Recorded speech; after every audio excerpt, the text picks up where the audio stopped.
everyone, and welcome to the Scratticus Academy. We are back with some Doors of Dunera today, which I'm super excited about. I'm super excited to be back in Dunera. But before we go around and say hello to all these lovely faces around the table, please check out all the links that are coming up in chat now. That includes the Discord. We do have a channel just for Dunera. If you want to head over there and share your theories or whatever you think is going on at the moment. Also, if you've missed out on anything, you can head over to YouTube, and the whole of Dunera, including previous seasons, are in a playlist for you to catch up, binge watch, rewatch, whatever you fancy. Also, if you want to get into a game, go drop Scrat a DM on Twitter, and we will get you into a game. I will say also today, please bear with me. I'm trying out a new mic, and I'm either told I'm very, very quiet, or sometimes I'm too loud, so I'm still trying to figure it out. Also, please check out the content warning that is coming up. A huge thank you to our wonderful sponsors who we couldn't do this without, in the form of Maychan Press. You can see their Fae Folio as one of our viewer games over on a Wednesday if you want to drop Scrat a DM about signing up for that. Also, their Dark Matter, which you can now get in hardback, which is basically D&D in space. It's a very, very wonderful thing. Also, we've got the Deck of Many Things, the Magic Moving Spell cards, which you can use as a donation in here, as Sarah is showing off very, very nicely there. They also created Humblewood, which is a very, very wholesome campaign, which is one of our viewer games on the channel on a Thursday, where you all get to play woodland critters and save the forest. It is D&D 5e. Also, Hero Forge, we have our new show on Wednesdays where Scrat and I build our characters in minis in the new Hero Forge beta and get to play about with all the colors and try all the different sort of shines, metals, and things like that. So go check it out. It's some really awesome stuff. And last but certainly not least, also Dungeon Fog for your map and note-taking needs. It's whether it's for a campaign or just a one-shot. When you alter something on whether it's the map or the notes, the other one will update automatically to make sure all your info is good.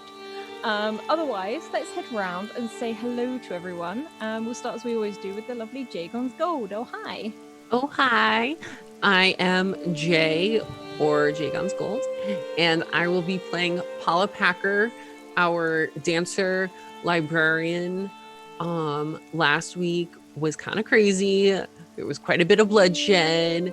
We had some dragon action, but I guess now Paula has been spending some time analyzing this book and maybe decoding this unknown language, and I'm very excited to see what she finds.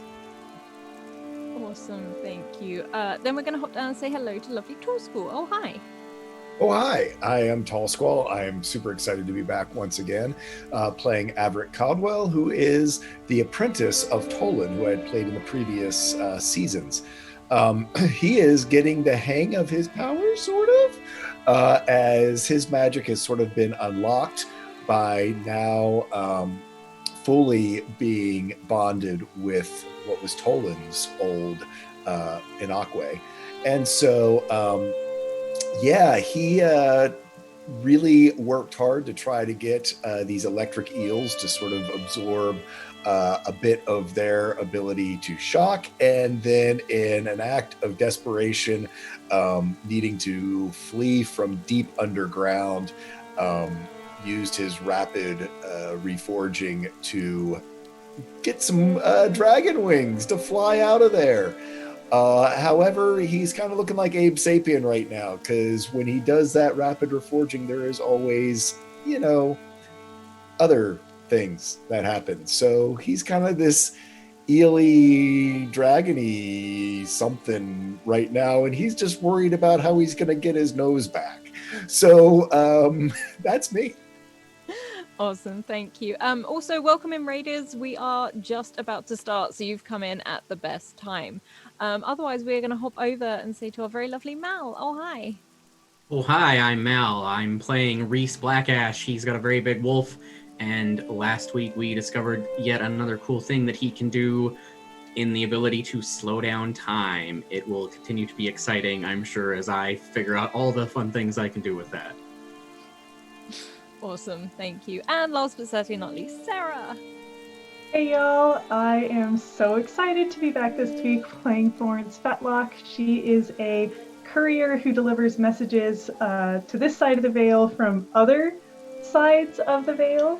Last week, her large slate giant friend gave her a shard of his own body. It seems to be made out of some sort of slate or obsidian-like material, and she's got it strapped to her back and is very excited to have her friend Averick take a look at it and see if we can maybe get the ball rolling on turning that into a weapon of some sort, or a shield or something cool.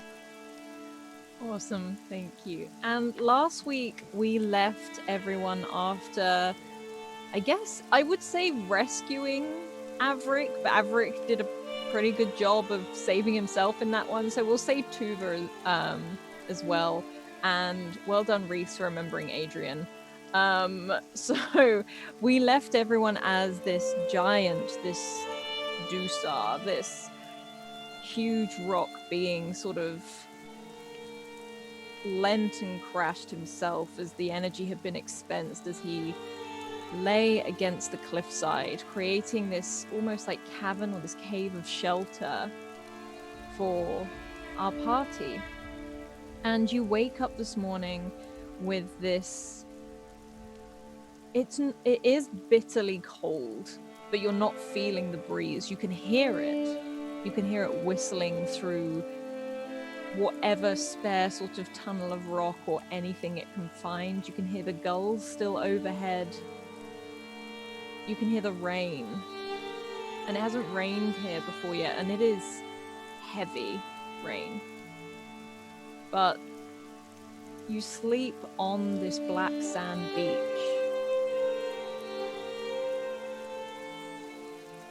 How, for a start, is Averick feeling as he wakes up? And what state is Averick in? Like, is he still in his kind of new form? I think that's a little I need to ask you as a DM. A lot of these things that he does do have a time limit on them, but I also, knowing with the rapid reforging, is one of the ones that sometimes will have some lasting effects. So I would assume that the wings are gone, or if they're not gone, they're now just little unusable things, probably looking almost like fins maybe on his back, because sort of this mix of that he had just learned how to do the eel thing and then basically forced himself into sprouting wings, I think has probably had this weird type of melding. So I think, certainly as far as any of the benefits of those things have probably faded. Maybe the eel shock is one that he took the time to actually incorporate. But the aesthetic piece of that, I think, is still, the one he took time with the eels that was like cool and like the nice like electric blue spots on his arms, I think is probably like a part of it, but then having to do the dragon thing and then expanding the electrical charge onto the wings probably has muddied up his DNA a little bit. Probably feeling quite tired as well, if anything. You can all take a rest, but this is... And certainly with a headache, because he spent everything down to his last point of intellect in order to pull off what he pulled off. So he's probably feeling a little, as far as mentally, he's probably feeling a little hungover. He's probably like gets up and is just like, oh, my head, man. Does anyone have an aspirin? And he probably goes to wipe his face, and then at that point's probably when he realizes that there's...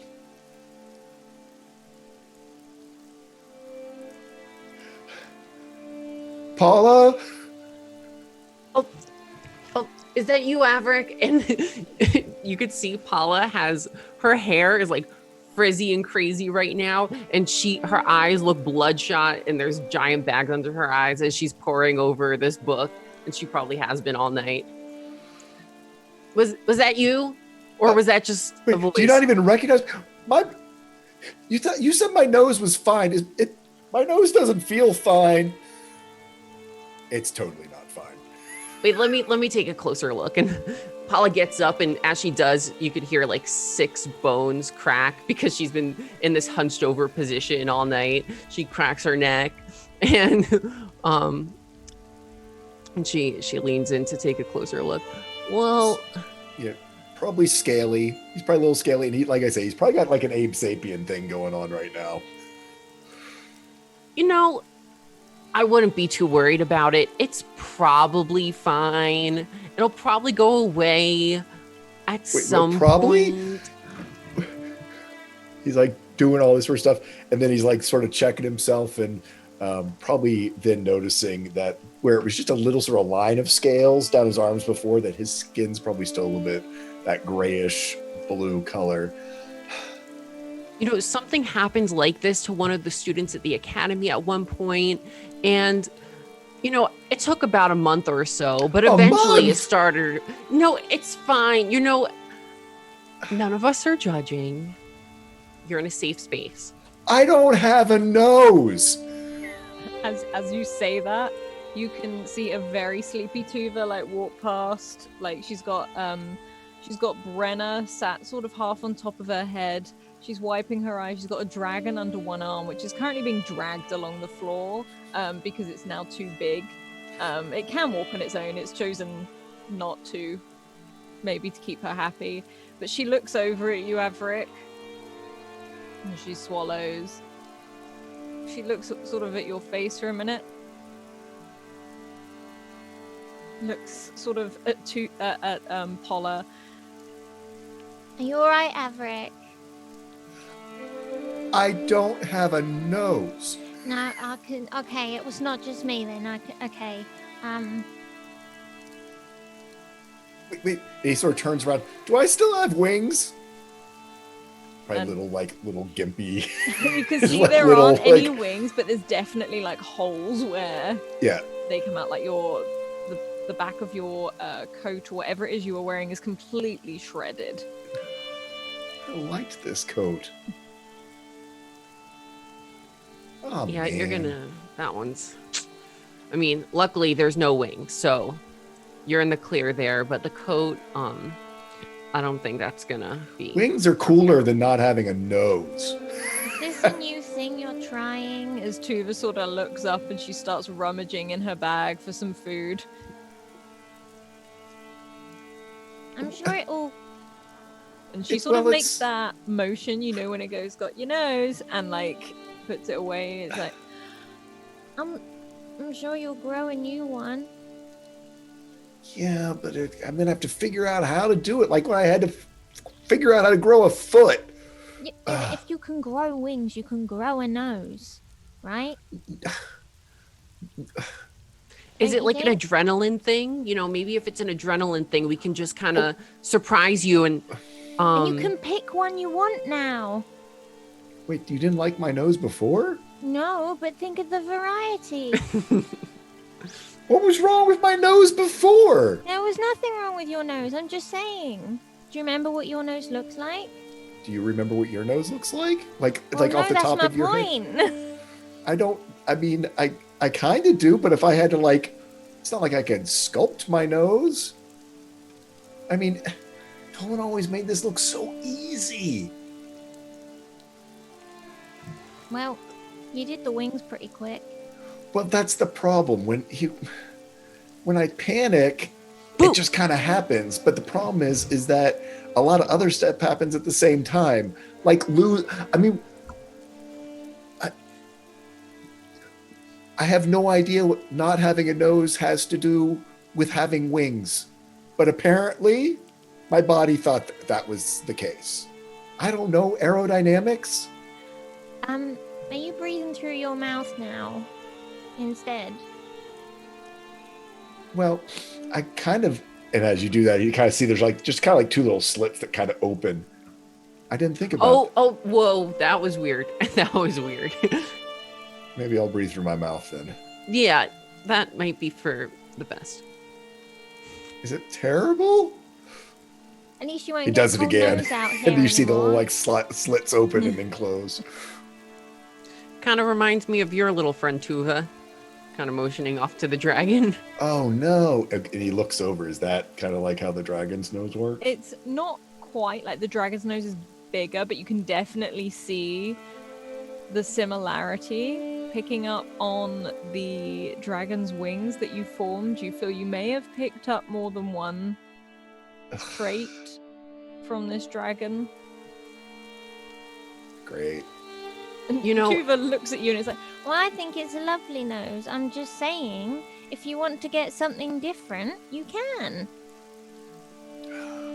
I'd love to have a nose like a dragon. Worst case scenario, after we go to the bridge and we find all the people we're supposed to find and everything is all sorted and everyone is safe and sound, we'll finally go back to Valadris. And I'm sure someone there will know. I mean, they're all very experienced magic users. And they have a giant library if no one there does know. So, Can I borrow your dad's book again? Does it have a chapter on noses? oh, I didn't even think of that. Yeah, no, I'm pretty sure that there was something in here. And Impala flips through and she would know exactly where in the book there's diagrams of faces and heads, and I don't know if it's specific to noses, but there's definitely a pretty detailed diagram of the face, and you know she'll open it up to that page. So yeah, he'll start studying the book, and like if there's, I think we're near the coast, right? He'll probably like if there's like even a little tidal pool or something, so we can look into use sort of as a mirror and you're sit there. literally on the beach. So if Okay, you so yeah, if step, you can. you can hear Durasar snoring. You realize part of those sort of the wind coming through is actually him snoring in some parts, but if you do step out onto the ice coast, you can see this black sand, this build-up of very sort of flat rocks where the tide has started to go out just a tiny bit, which has created rock pools which have frozen slightly around the edges. It is raining. It is slightly warmer than it was yesterday. I think he still probably will, if he can either dig a little hole in the beach sand inside here, or if he needs to go out to get something, because I think he's gonna try to work on his noses. Man, oh, it's cartilage. I hate cartilage. And you hear him as he digs into this book.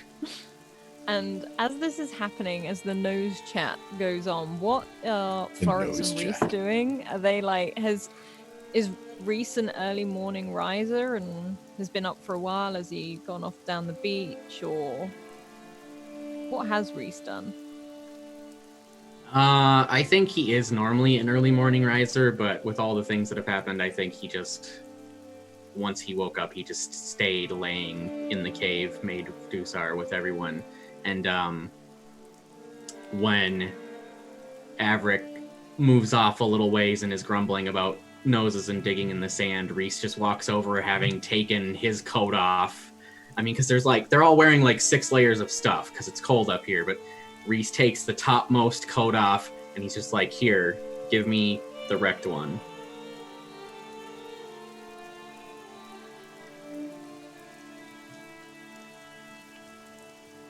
I think Averick like takes it off. He's like, "Can you fix it?" I can do a quick patch job. It's not going to be great, but at least you won't get that cold.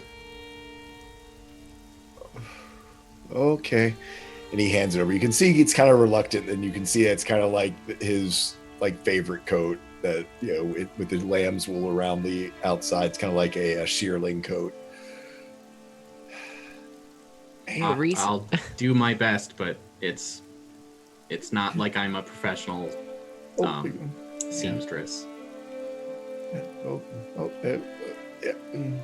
I never imagined that you'd be one that's particularly acquainted with the domestic arts. When you're out on your own, you have to know lots of things. I've had to repair my own clothes many times. Yeah, I guess that does make sense. Yeah, I'm more of the something wears out, I just buy a new one, and I know it's not good practice, but I mean, eventually you have to do that with everything, but, if you have to cut your pant leg open to deal with an injury, you don't necessarily need to throw that pant leg out. You can... And as he's like, talking about this, he's got this, like... It's actually really nice, but everything's, like, thick, so it's not thin needles and threads, but it's, like, leather cord and stuff like that. But it's obviously well used and well taken care of. probably takes a lot of patience. It's like anything, it's, time and practice.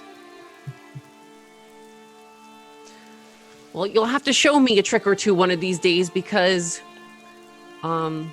these clothes aren't exactly what I'm used to, and I could do with making them a little bit more, I don't know, fashionable. I don't know that I can help you with that, Paul. Well, you seem to have like a edgy look about you. I mean, I'm not much of an edgy person myself, but maybe you could help me make like a blouse or something. Sure. And where is Florence at this point? I think up until the commotion of the nose conversation, Florence was like in the background. She had fallen asleep, like on top of, almost like clutching her new obsidian shard, and was just snoring up a storm over in her side, like with like almost like with the cold, the icy nose bubble. She had a lot of trouble getting to sleep the night before, but she's been able to kind of fix that by sleeping in. So finally, kind of when the others disturb her, she slowly starts to like pick herself up, wipe the crust from her eyes, wipe the crud out of her nose, and she almost like crawls over to where the group is, not quite ready to fully stand up and move around. Good morning, y'all. Oh god, I didn't sleep in that late, did I?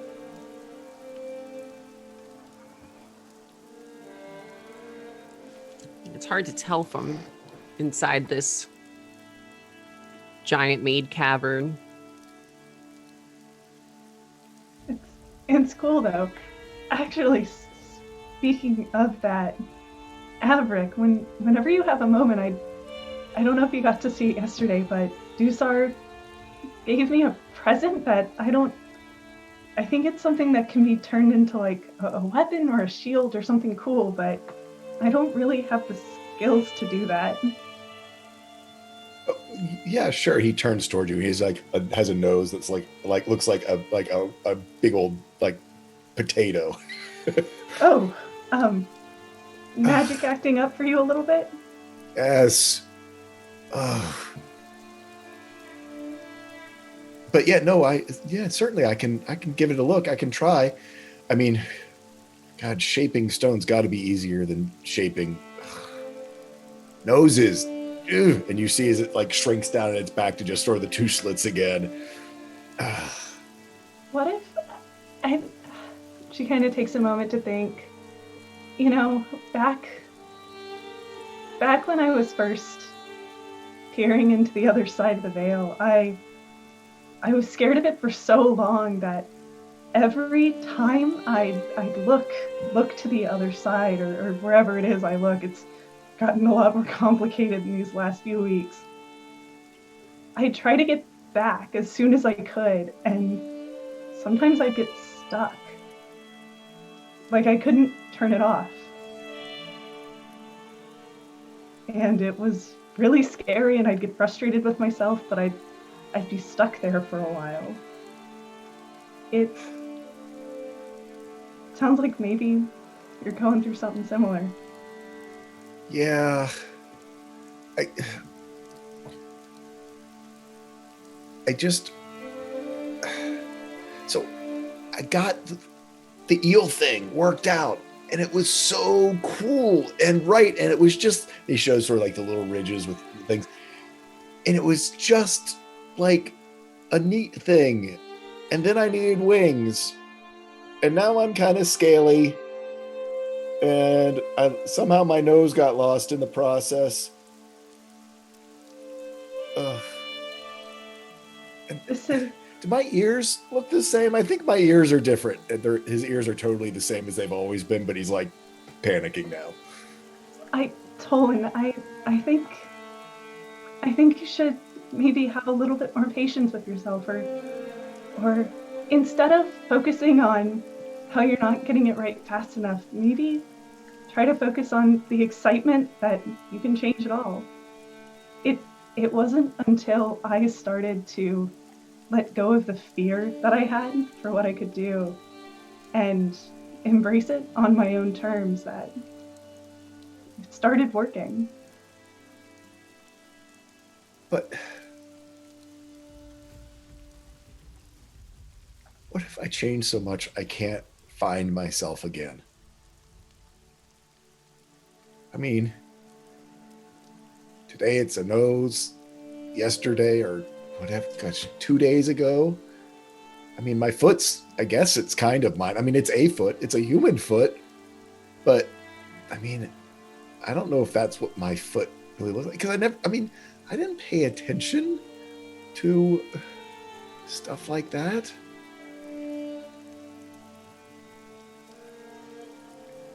Maybe. And now I need to like have paid attention to everything. I mean, you know, I don't know.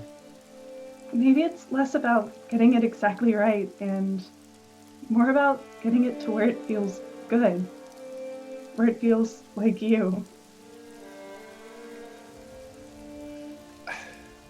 Whatever that looks like.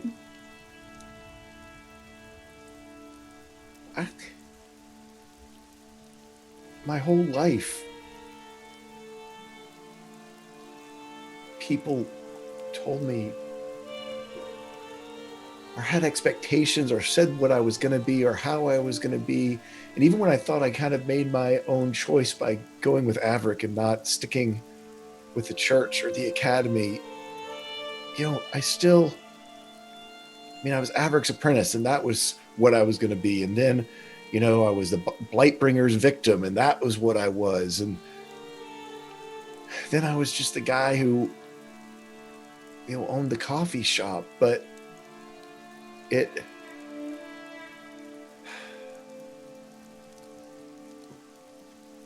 guess the reason why I'm worried about losing myself is I don't think I ever knew who I was.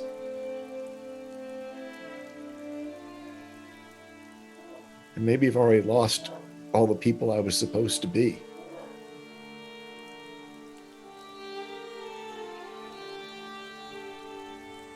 I think you're far away from all those people who had thoughts about who you should be one way or another. You're far away from the town that maybe is full of people you could have been. Now you're here, you're with yourself. And you get to decide who you are now and who you want to be tomorrow.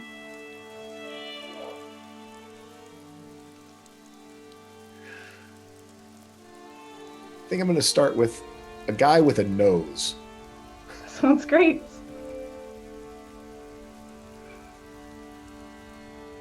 Is this one better? He turns around and it's like floppy. It's almost like a small, it's sort of like, more cartilage. Dang it. He sort of feels it flop around. Could you roll me an intellect check of 3? Okay.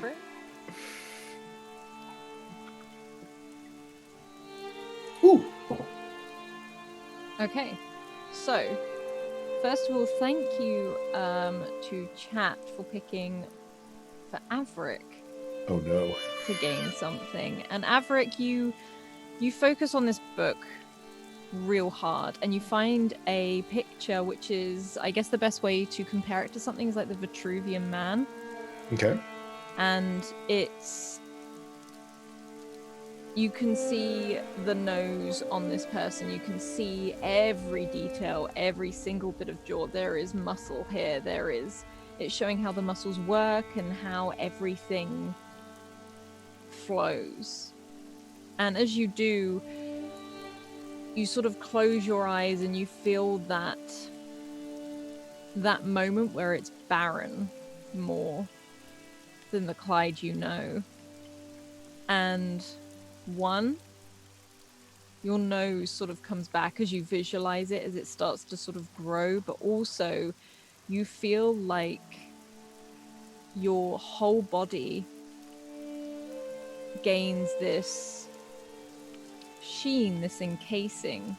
But what does it look like for Averick?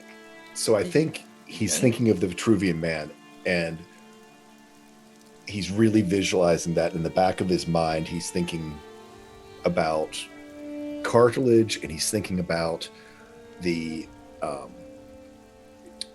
eel, because he kind of wants to make sure he doesn't lose that. And so I think that what this sheen looks like is, and again, not big, but just small, like you would have to really kind of look. It's like those scales that had kind of formed on him become shiny and harder, and that basically he ends up, that the sheen is actually sort of these, what look like, for anyone, because I'm from Florida, but like barracuda or something like that have those shiny small scales that do act kind of like armor and are made out of cartilage. So I think that it's almost like he sort of, again, gets that blend. And so certainly I think that's the thing, is sort of on his arms. I think it's probably, again, sort of almost, maybe not, I mean, even almost like a fish, that there is still sort of fish belly, with the soft joints, but then across the major surfaces, there is now sort of like this semi sheen or shine of these now scales that have sort of formed on him, but not dragon scaly. I think it's very much more like fish scale, or like, again, back to these eels that he had concentrated on for so long to try to get some sort of an offensive advantage from them, that sort of becoming, because of the dice, what is manifesting for him. You had that moment as you were doing it where you were almost focusing on the cartilage too much, and it's when it sort of created this, as we said, sheen over you. And Florence, you being is probably the closest at the moment, because he's mostly in furs and layers, you will see that sheen just on the back of his hands as he moves it. And Averick, you can look down at your hands and your arms and see that, almost like if you were watching a fish in a pond, and when they just come up to that surface just for a tiny second and you see that flash, is sort of what your skin looks like right now. And it feels tighter, if anything, like when you have, like, I guess, like dry skin or something, and it's just all like you've just had like sunburn, and your skin feels tighter, but it feels stronger as well. I think feeling his nose sort of reshape, I think there is a moment, I'm going to sort of use it because of the 19, there's a moment of familiarity where he kind of goes, oh, that's it. And so, that he actually, there is some type of shape memory within his body that remembers how it's supposed to be, which I think gives him a little bit of comfort, and certainly also Florence's sort of guidance through that. But on the same note, he kind of then looks at his hand and is like, hey, that's my nose. How does it feel?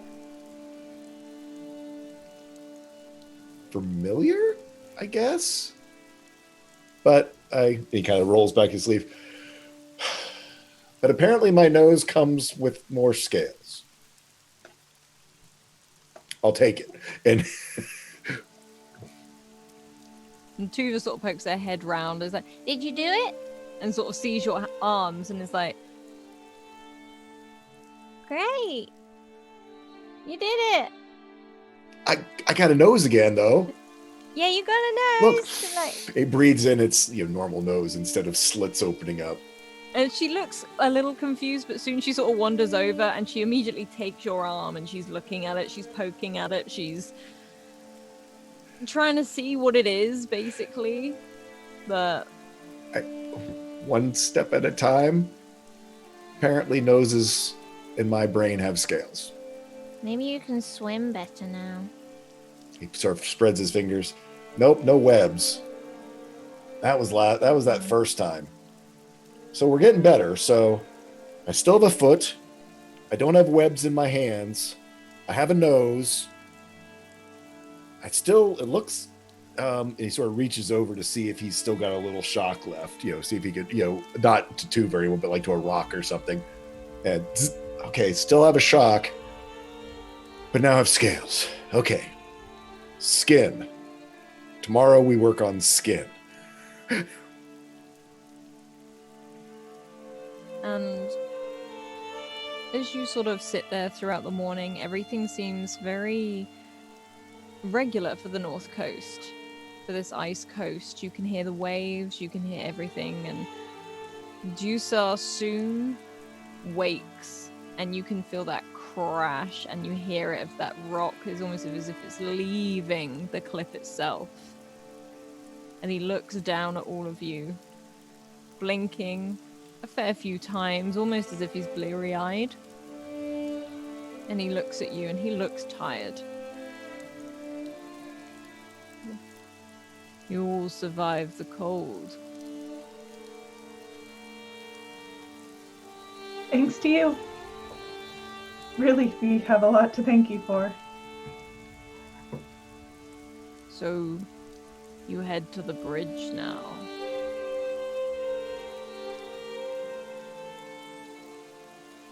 And Florence looks at the others and then nods. I can go no further. I am old. And apparently not as fit as I used to be.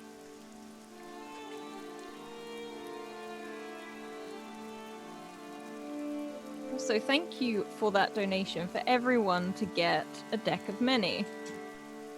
So, let's have a look. Oh, wow. Yay. Okay. It's from Isriver. Of course, it's from Isriver. Thank you, Isriver.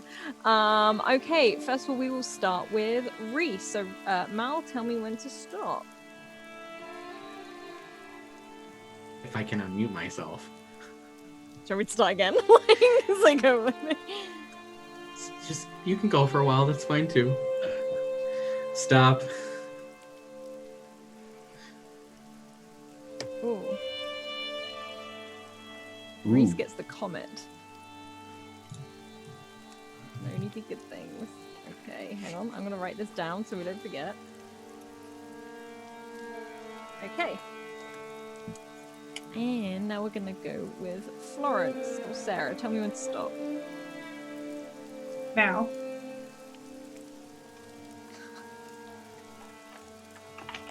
You get the skull, which kind of feels appropriate for...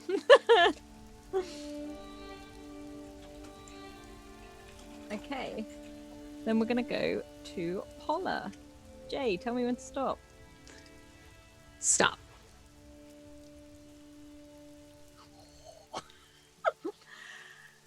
You get flames. I just got to say that's so appropriate because I'm wearing red and today I have a Literally red what you screen said on instead of my earlier. normal pink. And like I said before the show, I have demon vibes today. Like the energy is just there. Okay. Now, Averick, Tool School, tell me when to stop. Stop.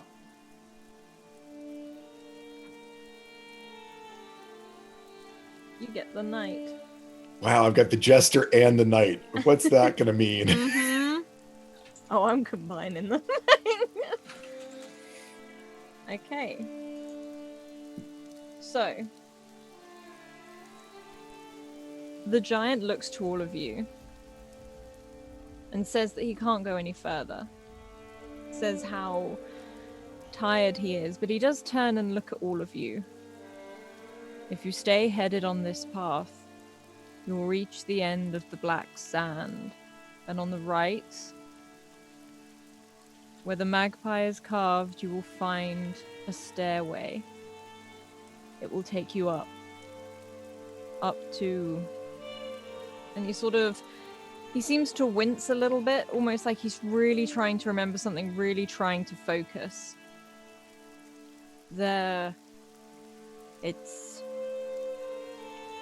It's been a while, but there was a village there once. A good smith, a good place to sleep. Friendly people. As his brow tenses again. And then it will only be a day's walk to the bridge. I wish you luck, friends, but I must sleep once more.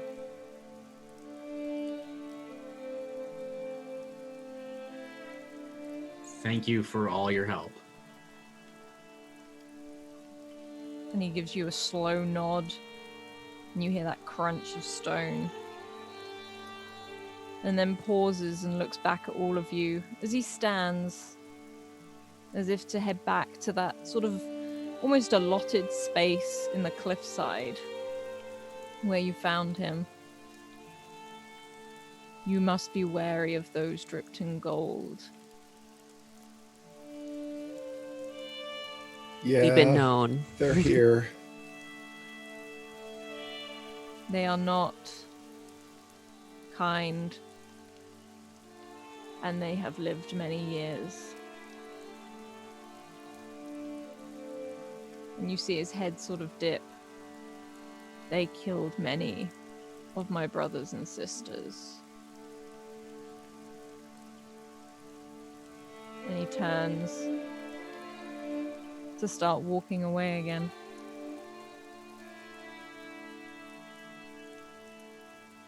And as much as that rain it's raining pretty hard. And you watch him go, leaving those deep set footsteps where the sand and the water itself sort of seeps in and takes them away as if they were never there before. Until he disappears onto the horizon. What would you like to do? Question for you, Alex. Yeah. Before we head off or do anything, from the time that Paula spent overnight trying to look through the book and decode it, does she still need to? Has she made any progress or Oh yeah, absolutely. I feel like maybe as you're walking along, Paula is still engrossed in this book, Tom's book. And it's taking you a while, and you realize the reason you don't understand this language is, one, because it's a mismatch of languages in the fact that half of it looks to be coded. Tom's code. It's been written so people can't read it. And with the mixture of, one, how old it is, and probably how much it's been weathered, some of the words are missing, but overnight, Paula, you've been able to at least get a few sentences. They're not fully coherent, but you've got, along with sketches, along with sort of this code that you sort of put together, you see the same symbols over and over again.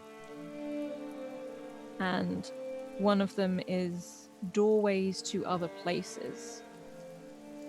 And the locking of something away to protect Dunera.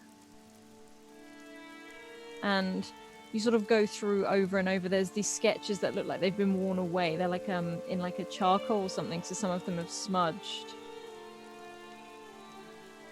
And some of the other words that you seem to get, in a way, are kind of contradictory.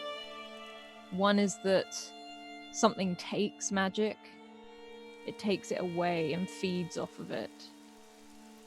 But whatever it is they generate, after being locked, it leaks into this world. And it's sort of, you think maybe with a few more days that you could decipher more, but overnight, that's sort of what you have managed so far.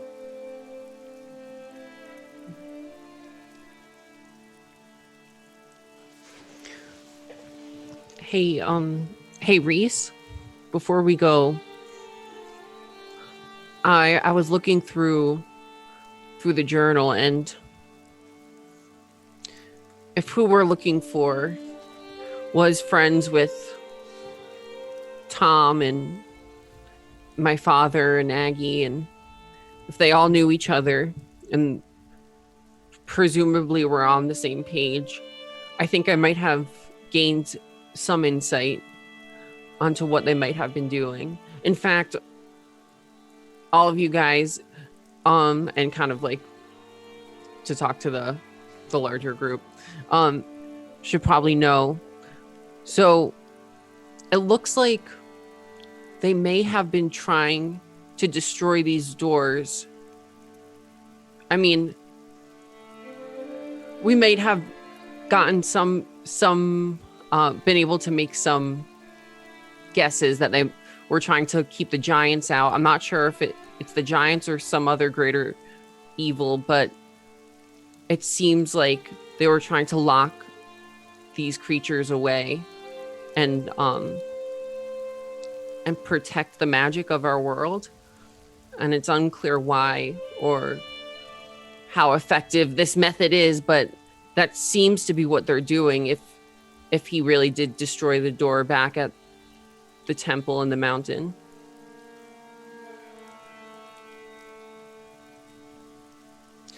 So at least that's my best guess. But, you know, honestly, this whole thing is just kind of mind-boggling. Well, if we find Gideon, we can ask him.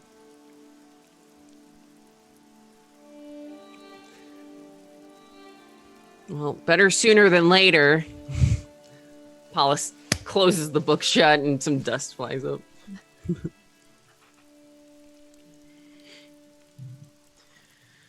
Well, if we're gonna get going, I don't think the weather's gonna help us, but Averick, you're probably gonna want this. He takes it up and turns it around and looks at. It's a bunch of like leather X's stitching the side. Where like I'm assuming the two slits on either side back together. It'll do, and we'll. I hope I don't ever need wings again, but if I do, we'll have an easier time and hopefully won't rip it apart so much next time. Well, when we find somewhere with a tailor, you can get it tailored to fit wings. Not really planning on needing wings again, I hope. Especially if I gotta lose my nose again.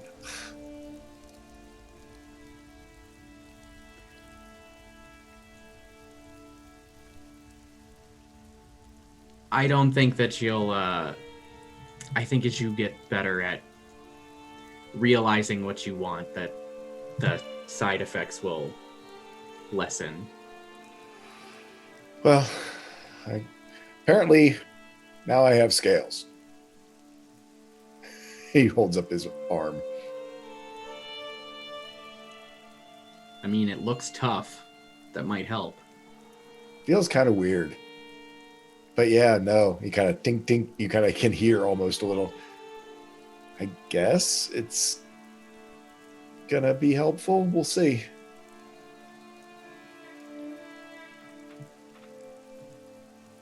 Hey, Reese. Yeah. You ever hurt anyone really bad before? Like, not really meaning to, but I mean, you know, those weird things in the woods and that night hag. I mean, that's one thing, but like a person.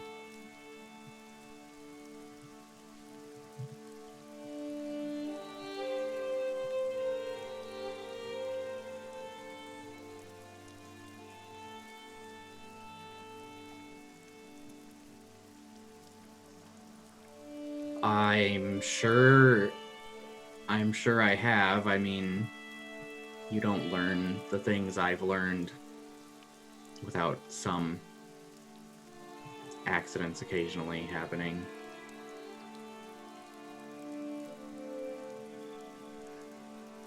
I didn't mean to do what I did.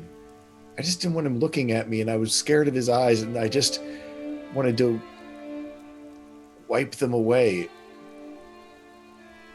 And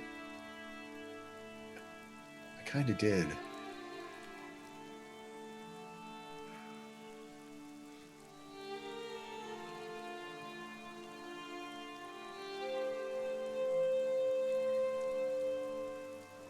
I don't have an easy answer for you, Averick. You were... Honestly, I feel like you were protecting yourself. The Seers are not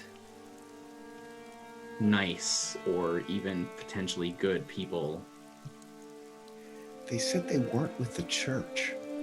And now this giant said that they're old, like old as he is. They are. It is. Anyway,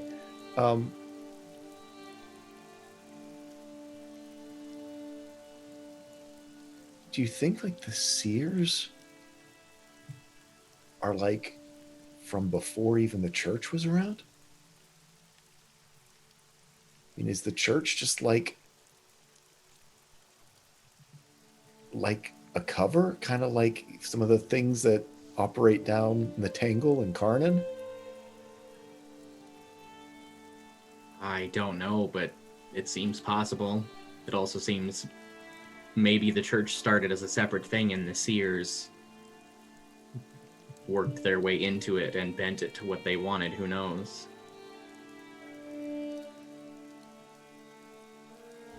Yeah. Well, I think we just got a lot ahead of us.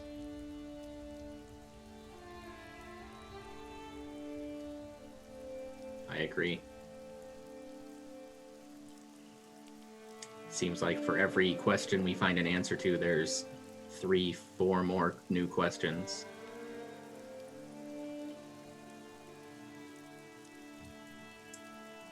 But we've survived this far as a group.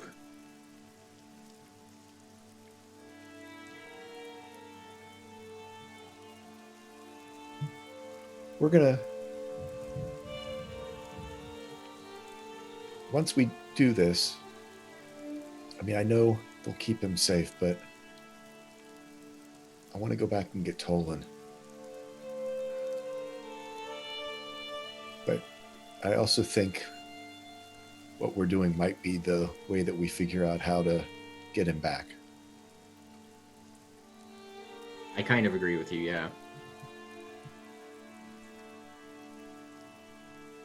I mean, we're learning more about Dunera waking and how that affects things and these doors to other places, and all of this stuff continues to seem interconnected with everything we've learned before. Yeah.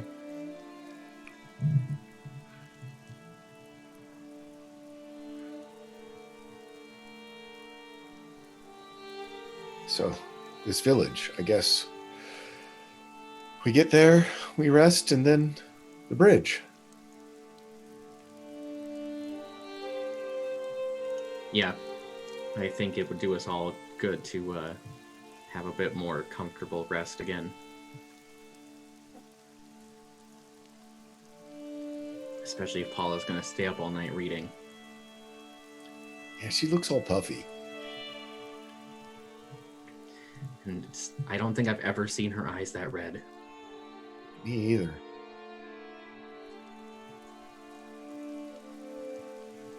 And you continue to walk down this beach. You've got Rika and Adrian trailing at the back. They seem to be being led by Tuva more than anything. They seem a little bit dazed. You can tell they could use some rest. But you head along the black sand. These almost obsidian cliffs still scale high. And the gulls seem to have followed Jusar back. And as you walk further and further, you realize you've been walking for hours. And the rain's starting to ease up. It's still there, but it's starting to ease up. And if you have perception, could you roll it for me, please? If not, could you roll me an intellect, please? Straight up. Would listening work? Listening would not work. Gonna throw in some effort. Do we know the difficulty? It's about 2.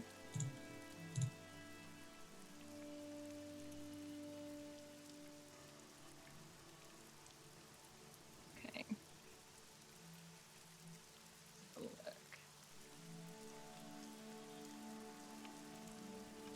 Sorry, as my roll 20 starts to roll. Okay. So across the other end of the beach, you can... Paula, you're sort of too absorbed in the book at first, but you sort of look over and you see something moving, a person, far away from you, but you can see them just close enough. And it's a seer.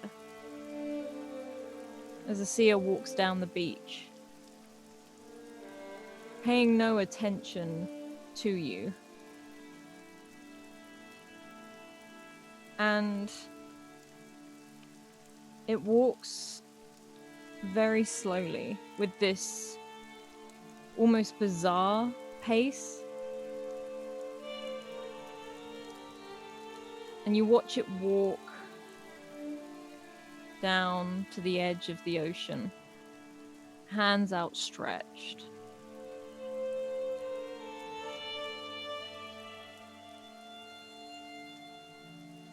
As he does, you notice the rain doesn't seem to hit him as he walks. And he approaches the ocean, hands outstretched. And as you do, you see this, you can see his lips moving and you think you can hear something. But there is no real sound. But you feel like you can almost feel the earth beneath you start to judder. And you watch as his arms outstretched, that gold paint leaks off of him into the ground. And it runs as he starts to walk into the water. And you can see it sort of spreading across the ice. And as it does, it's not just leaking into the water. you notice it almost encases it. As you notice the waves start to break.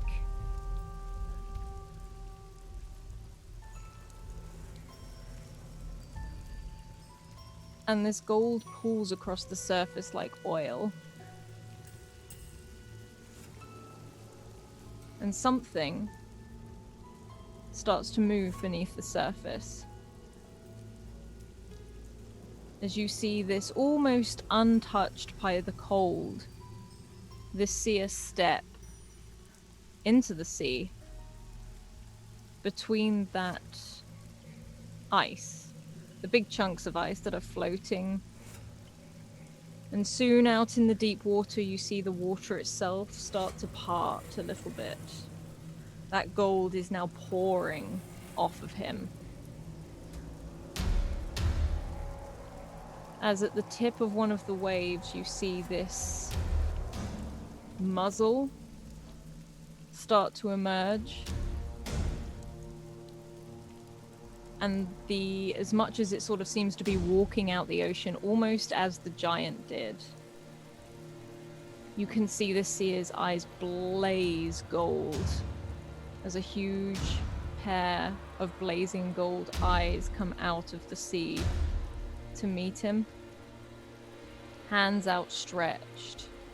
You're at a very far distance, but the size of this hound that steps out of the waves, these huge paws that almost sort of turn into claws, like these sharp blades at the end. This is no hound you've ever seen. And he stands there as it trudges through the waves. You can see this almost like a bizarre color to it, as this seaweed, these limpets, this ice clings to its jet black fur. Long ears and these gold eyes that pierce through, matching his, matching Rika's, and matching Florence's. As this huge muzzle, as it sort of comes out and shakes its head a little bit, and this water, just almost like the rain itself, is thrown off of it. And this is huge. This is around half the size of Juicer as it steps out of the water. And probably the most striking thing is its color. It is almost incorporeal. It's like a grey wisp of smoke, or like when you've seen some of the ice catch some of this black sand, and at the edges it's gone white and see-through. And it moves like Brenna, like Clyde, like Baron, like any Anarquay, as it steps out of the ocean. And as it steps down, this Seer reaches up, and it dips its large, sort of shaggy head down to meet its hand. And you watch the gold seep across its fur, up towards its eyes, and these teeth bare. And there it sits for a moment, both this Seer and this hound, this giant hound on the shore. What would you like to do? They haven't seen you.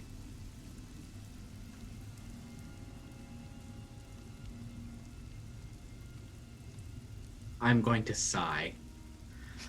I don't think I've ever seen an Inanakwe that big. Do you think that's what it is?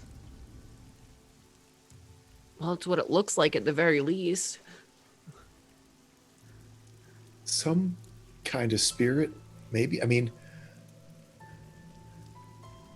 I've seen an elephant in an aqua before in some of the old ruins. That was but this is, I mean, that was a normal sized elephant, just elephants are big. But,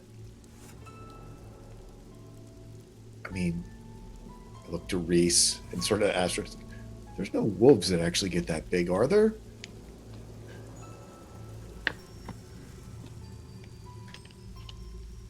A little bigger than she is, but that's as big as I've seen.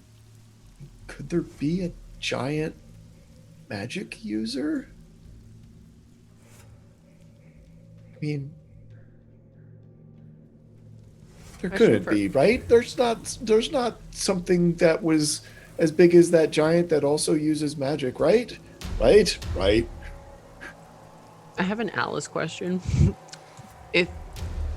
Does this dog look like relative size to the giant that we saw out in the ocean? Does this look like it would be like a normal sized dog for that giant? Looks too small for that giant.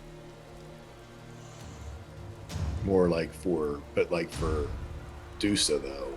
I will say that you can tell from the behavior this seer has a close relationship with this hound.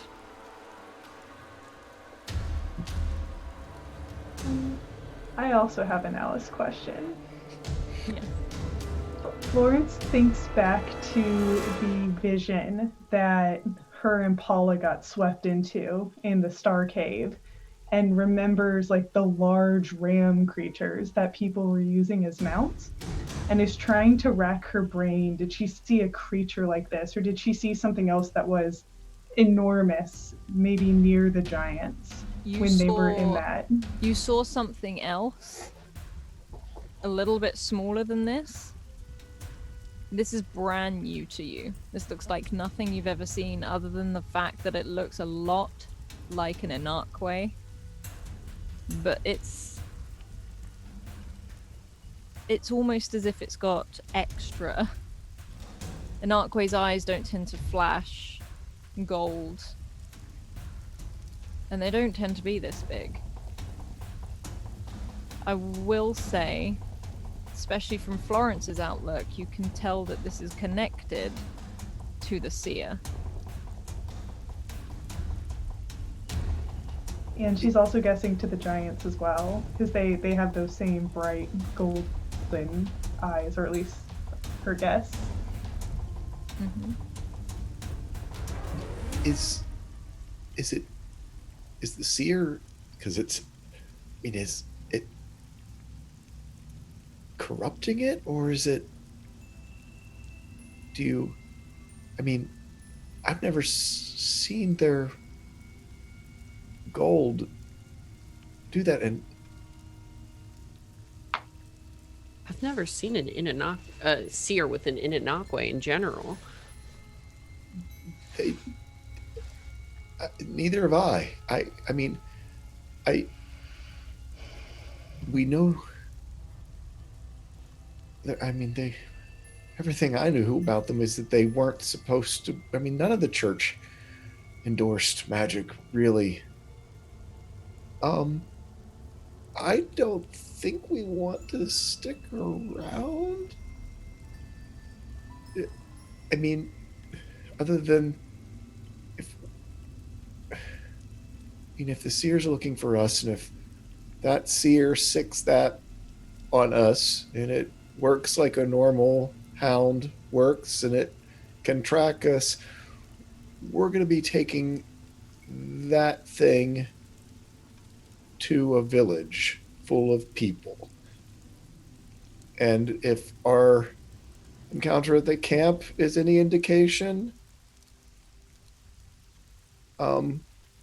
we tend to make a big mess. If that thing can track us, there's a good chance that it will be able to track us whether or not we dip around them. Our best bet might be to make sure that it can't. Maybe we follow them for a little bit. At the very least, they seem like they might be going in the same direction as we are.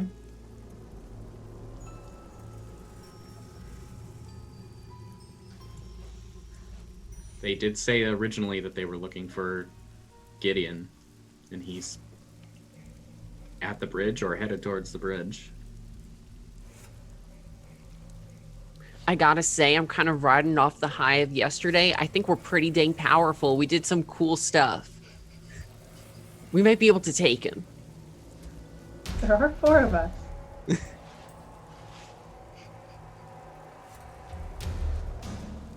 I mean, not that. I knew, right? The wolf probably doesn't count as 3, so it's probably like a 4-on-4. I mean, if you really get to it, there's 7 of us, but still. And Tuva counts as 2. And we got a dragon. I mean, I look over as the dragon basically looks like the cat being drug on a leash. It's being held literally by 2. gnawing on the bag as it is as well. It's not, focused on what. You can see it's like scales have sort of slapped right back down at seeing this, and you hear a hiss sort of coming from this dragon. And as you're standing there discussing this, Yeah, we've been talking too long. you watch as the Seer, as you turn back, and the Seer has now climbed up onto this hound. And they both look in your direction. Here it comes. And both eyes flash gold. And they start to walk into the sea.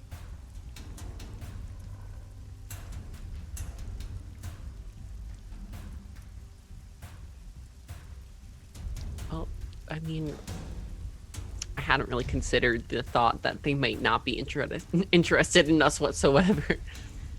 Paula, can you roll an intellect check, please? Okay. Could this be... is this perception? No. No. If anything, Okay. if you roll an intellect defense. Oh no. Yeah, I don't have that. All right. Well, I am going to burn an advantage. And I'm also going to spend 2 effort. And then my advantage. Oh.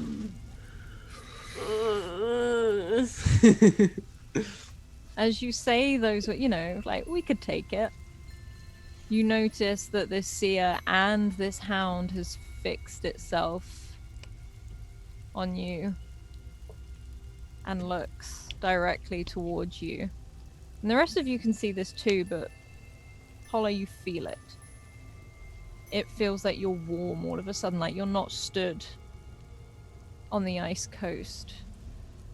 In fact, as you blink, you're stood in the church. A marbled floor, wind chimes draping from the ceiling. And this is a huge hall. This hound sat to attention at the back, its gold eyes blazing. And the Seer walks towards you. Miss Paula, it's been a while since we spoke. And they approach, and you have this very sort of haziness around you. It's like you can't focus on anything in particular. It's like those gold eyes are not drawing you in, but confusing you. And you notice neither the hound or the Seer blink. And you can feel your knees buckle because they hit that stone floor. And he comes and leans down to you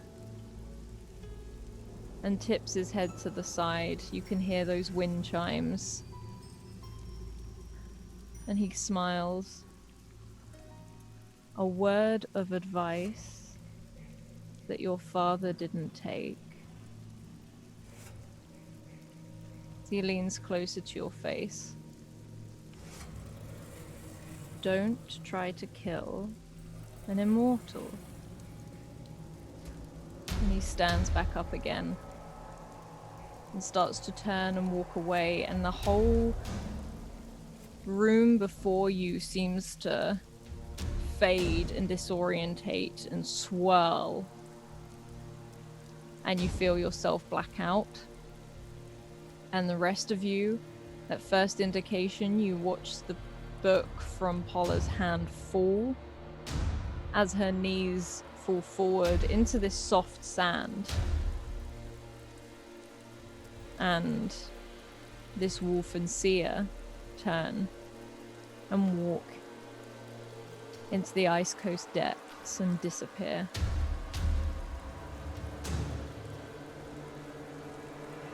And I think we will take our break there. So if everyone, we're just going to take a quick break. Go get a drink, stretch your legs, tell your cats you love them, all of those wonderful things. And we'll be right back. Bye.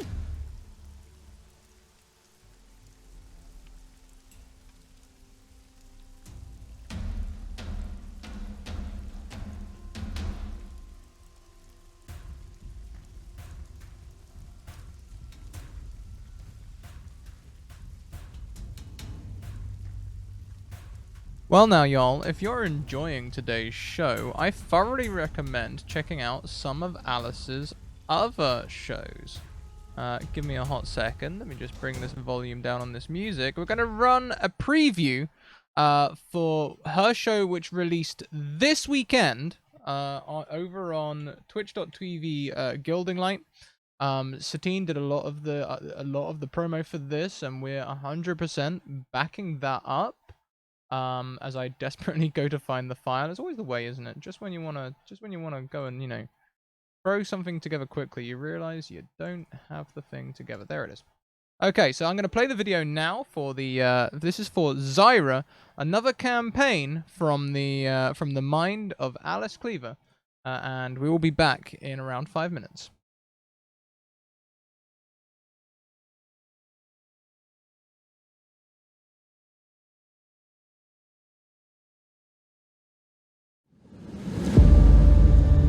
I remember when we were one, when this land had only one people, the first clan, the elves known as the Tarkans.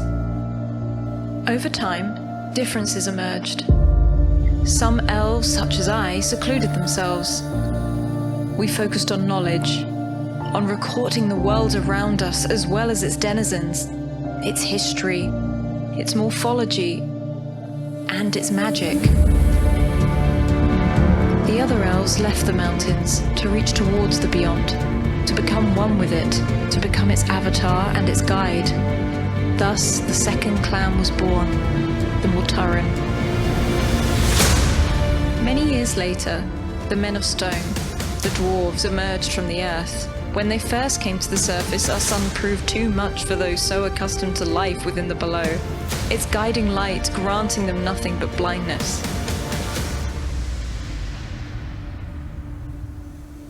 But soon, our alliances brought benefits.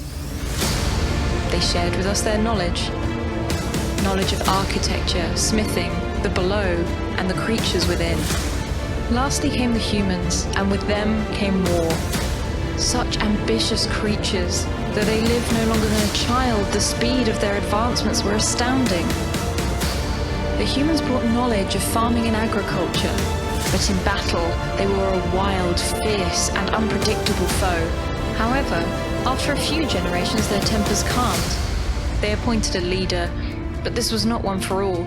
Treaties were signed, alliances were formed, and 2 new clans were born. The Caligar, proud warriors willing to do anything to increase their fighting prowess, and the Aldrea, loyal people with knowledge of farming and inventions. It was the Aldrea who first built a seaworthy vessel, and went on to form a clan of all races, those who sought freedom, who heard the sea call their name, the Seer.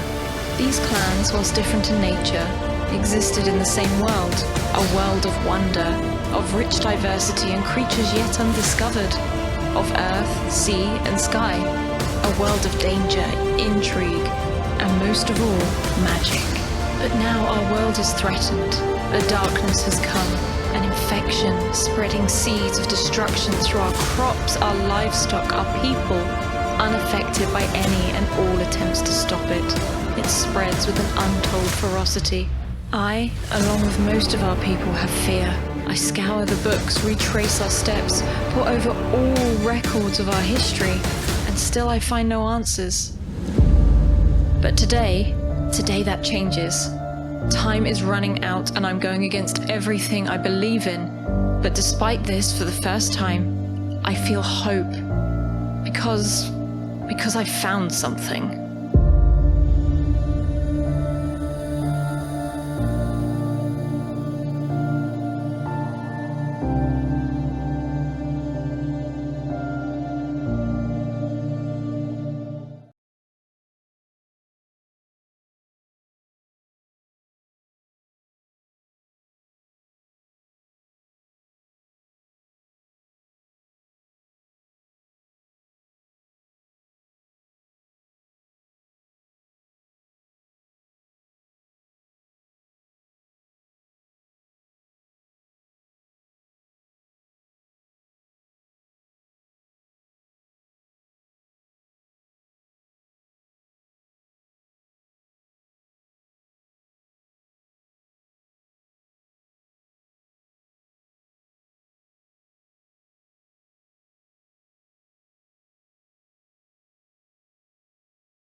Oh, hi everyone, we're back. And also, thank you, Anonymous, for gifting that sub to North of Valhalla for us. Thank you. So the rest of the group, you see Paula drop. You watch the book, Tom's diary, drop first. And then you watch her fall to her knees. Tuva sort of gives a yell and runs over and looks like she's trying to catch her, but Paula, you are out whilst this is happening. Yeah, I think as soon as Reese realizes that, he just moves just far enough to like put his arm out. If she's gonna lean over, she'll lean into his outstretched arm instead of toppling face first into the sand. Yeah, you can catch Paula. And Paula, almost the moment you can feel yourself hit Reese, you come round. But it's almost like a dizzy spell. Like you feel it's that moment of, did I pass out? Did I not pass out? And Reese, because you're holding her, as you look down, you can see a shard of gold fleck across her iris. You greedy bastard. And she's kind of like she kind of like flails a little bit. She maybe like whacks your face like with Oh my god. Whoa. Whoa. What happened, Paula? Seer. they got in my head. I mean, they tend to do that, but this time it was really like they were in there. I think I understand. I think that they want the magic for themselves. They don't want to destroy it. They're the ones feeding off the magic. They're immortal.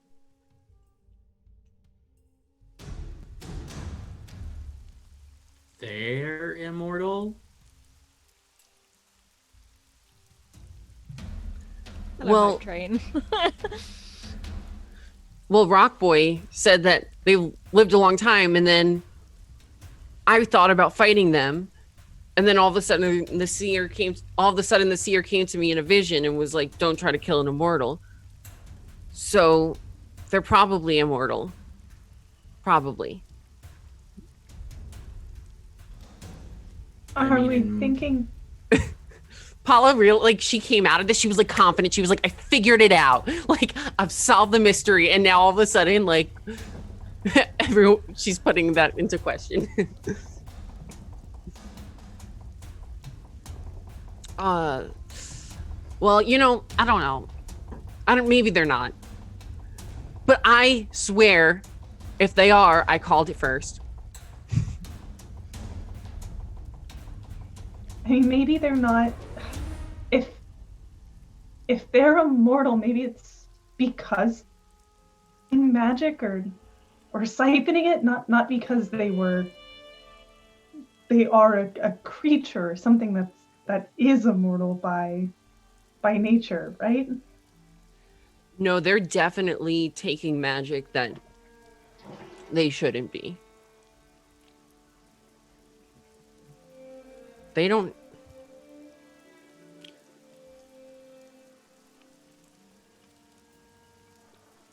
At least, that's the impression I'm getting. I can't believe I trusted these people. I don't know what they did, but the one who I disfigured,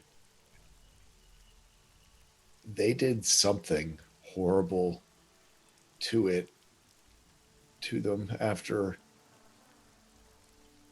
I couldn't see. I was hiding my eyes with my wing at the time, but it sounded terrible. So even if it has to be one of them hurting another one of them, does mean they can be hurt.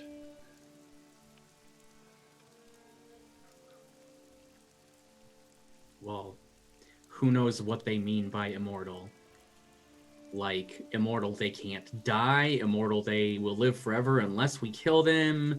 Immortal, they can die, but they'll come back. I mean, there's lots of ways to consider this. And in my experience, nothing's really immortal.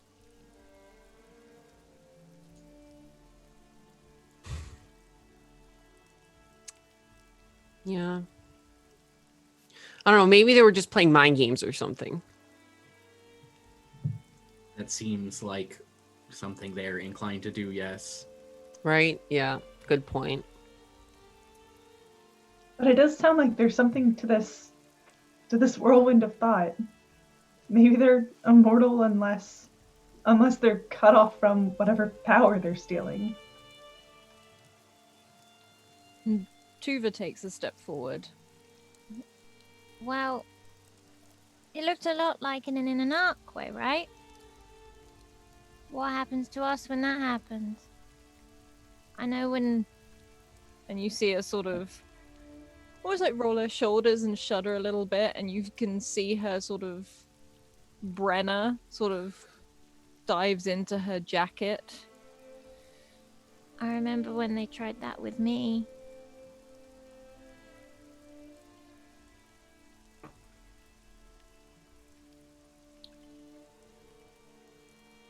I mean, from when Tolan and I traveled, and from what I saw Tolan do, when people die, sometimes they're in an Aquay, can't find their way back to a wellspring. And so sometimes they need help. Other times, like out in the ruins, they get lost and they kind of go feral. Wellspring. That makes me think of the diary. The magic leaks. Is that what the wellspring is like? Is that like a leak of magic? I mean, I don't know for sure. I mean, we know that, like the season tree was sort of the source of Karnan's magic. And I've seen Tolan point out in an Aquay that will return to the tree.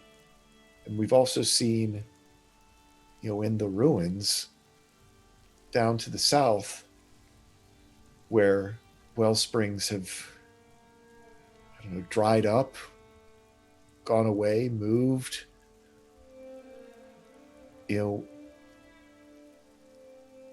They're often surrounded by these Inanakwe that are fading and can't seem to kind of rejoin the magic that, is our world. Sorry, thank you for all those subs. My goodness, thank you. Thank you. Yeah, for serious. And as you're saying this, Tuva again looks aside. So, this is a thing I asked my mum once. And you're going to laugh, but I genuinely thought it was a good question. What comes first, the person or the Anarque? Or do we both just happen? Well, I hope the person, because some people come without an Aquay. No, I know exactly. So... Some people like me. She kind of points at herself. And she's like, no, I get that. So... why do only some of us have them? Why not all of us? What does that mean? And I didn't choose Brenna. She sorts of this red panda pokes her head out of the top of this denim jacket that's been layered and layered with other jackets over the top. Like, I wouldn't change it for anything. But I don't remember.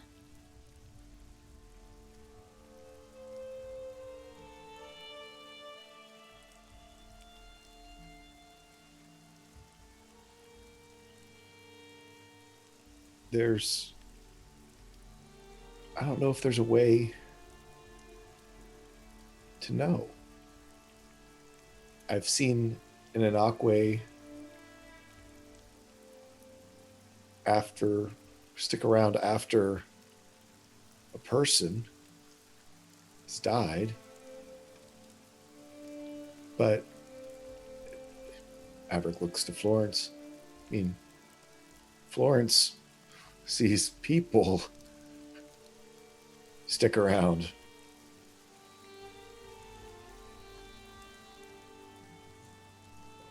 and Tuva looks towards Florence.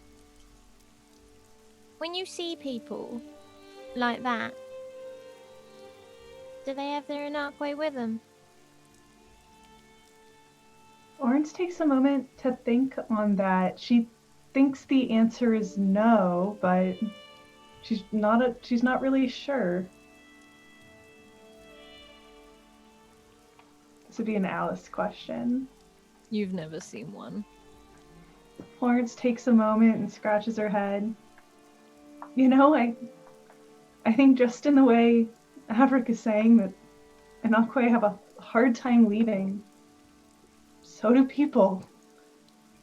I've only ever seen people by themselves, ever with their Inakwe, but I don't think that really means they're alone. It just means they're not ready to go yet for some reason or another.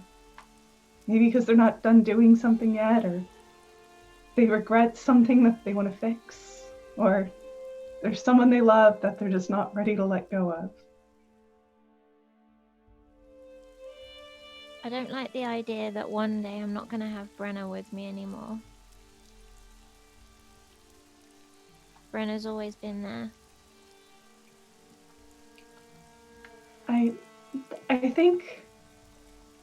Remember when we were in the Starlit Cave, Tuva? Just a couple days ago, even though it seems so long ago. There was a spirit there that had been there for a really long time. I saw it with my ability, and Avric saw the spirit of an Inakwe there, who had been there just as long, and it seems like they had been missing each other, trying to come back together for a while. And you're able to reunite them, and they kind of went on their way together.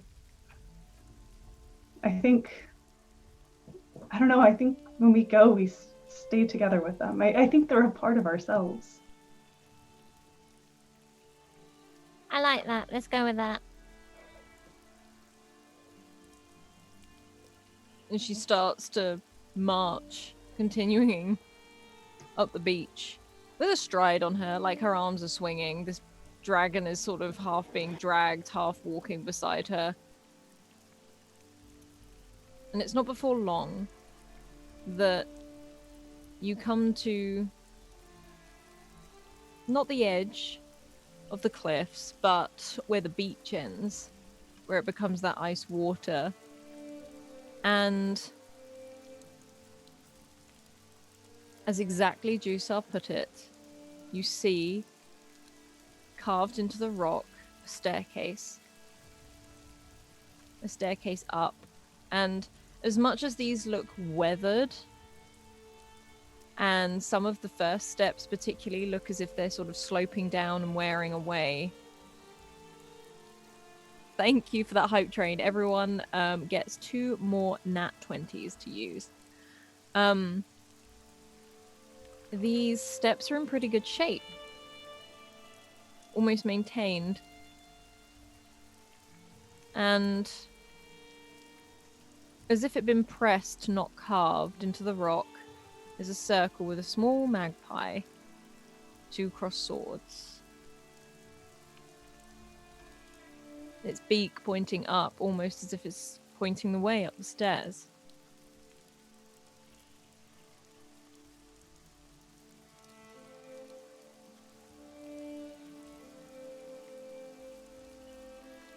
These look well maintained. Maybe that village is still here. I think Avric sort of looks back to the water just to, again, that fear of perhaps bringing something bad upon this village that we heard is at the top of the stairs. But, you know, if that Seer and the giant hound are gone, we'll follow Reese up the stairs.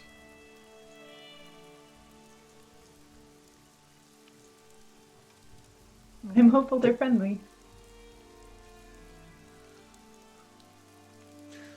I don't know. Magpies, I'm starting to associate with good things, right? Hopefully it's a good omen.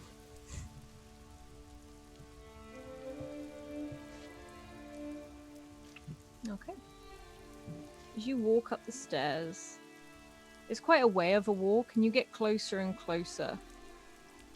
And what we're going to do this week is merge all of these for a story event.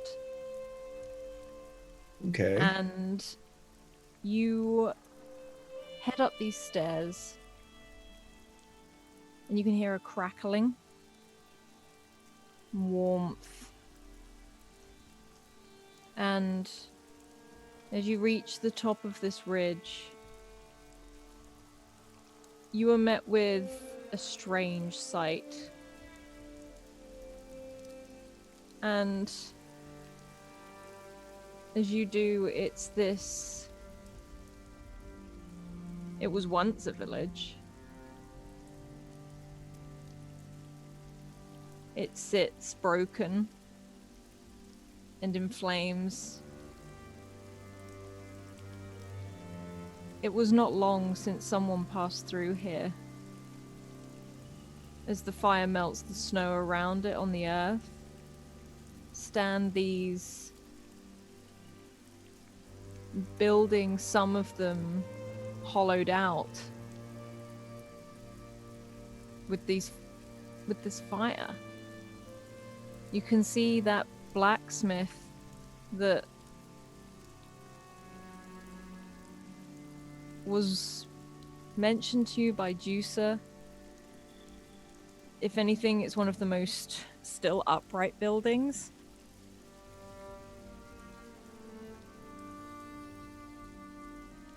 And ash falls from the sky. It's not snow. It's still raining as it makes this paste on the ground.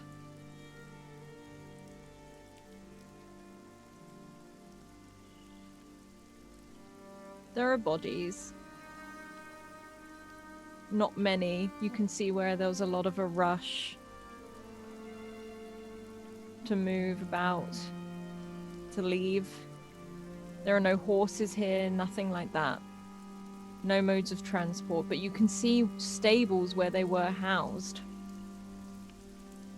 And this place looks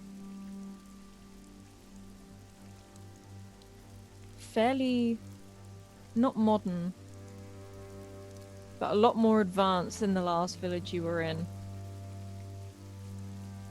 As you step underfoot, you can hear a crunch, and as you look down, there's a mobile phone. Very much like the ones in Karnan. This seems to have been a settlement, but it's a strange mix of technology. You can feel that heat radiating off of everything. It's slowly dying down. It's not like it's roaring or raging or anything like that. But you stand at the entrance. This darkened floor where ash has sat. The snow has melted and you can see beneath it, what is this just rock? What would you like to do? You can see Tuva sort of stand and almost...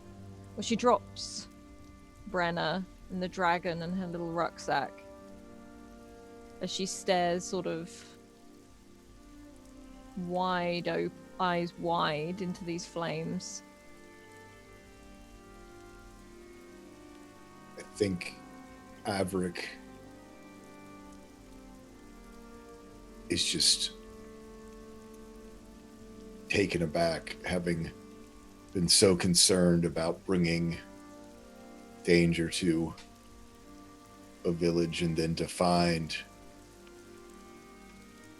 it in this condition, looking around where the flames have melted the snow, turning this sort of muddy ash around all of the snow drifts that, you know, can often give a village sort of that fantasy wonderful vision, now stained with soot and ash. That smell of burning timber and worse. And I think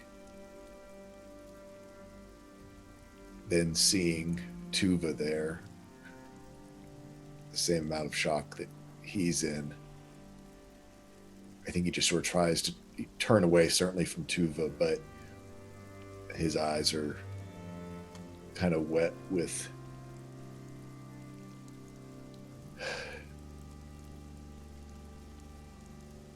this sense of futility, hearing that the Seers are immortal, that giant hound, Tolan missing, the airships brought down by a giant, that mine under the camp filled with artifacts, and the dragon and the giant, another giant there that's already in the hands of the people they've been warned against. And he just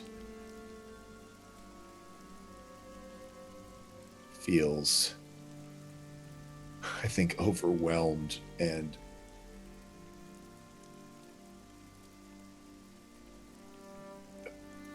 what are we gonna do? How do you even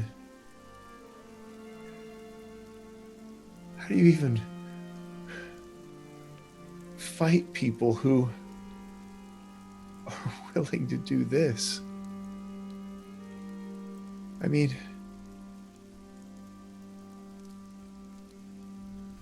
these people were just living their lives. Everything was fine. I mean,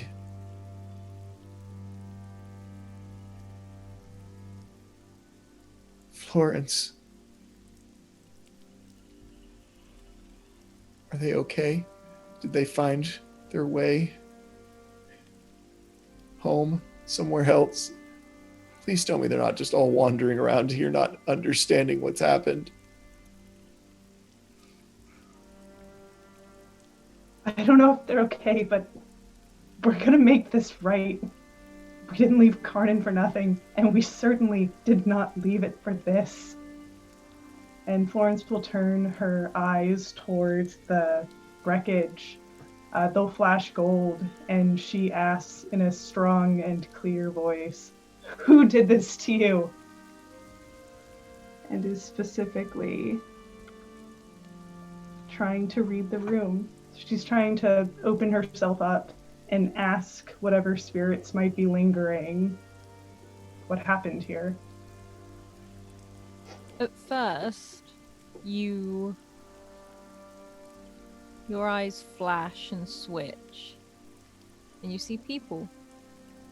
You see a blacksmith hammering at the forge. You see a little boy and a little girl running around him as he sort of smiles and sort of shoos them away from the hot fires. And you can feel the fire. You can hear the laughter of them. You see people going about their day as if nothing had happened. And that you can see horses being led to the stables, almost as if this is a everyday occurrence. And then when you yell, a little girl stands in the center of the path of these. It's strange, it's almost like a filter for you. You do have the flames and everything sort of going on around you, and you can feel the heat, but you can see what was here before. You see homes. You can see shops and small, just little things. Not much, but there is a village here. But the little girl stops. She's in heavy coats, long trousers, and very, very thick socks and boots. And she pauses and looks at you with her almost sort of white blonde hair, very, very silvery, as you yell. And in her hand is a doll of a jester. As she steps forward, clutching it tightly, sort of wringing it in her hands. And she looks at you. You can see me. Yes, I can. My name's Florence. She looks down. She doesn't give you her name. And again, she looks down at this small jester that has been very handmade. And she looks towards you. You're not like me, are you? What do you mean by that? You're back there. Where I should be. I'm sorry you're not here anymore.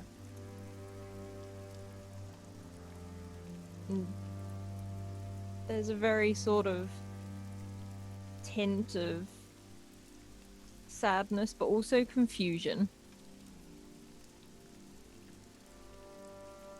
You should be careful. Around here. I will be. Is there anything I can do for you? Are you looking for someone? No, I was playing with my friend, but I don't know where he went. I think maybe your friend went to go play somewhere else. And she Kind of- looks at you, and you can see very, very similar eyes to yours.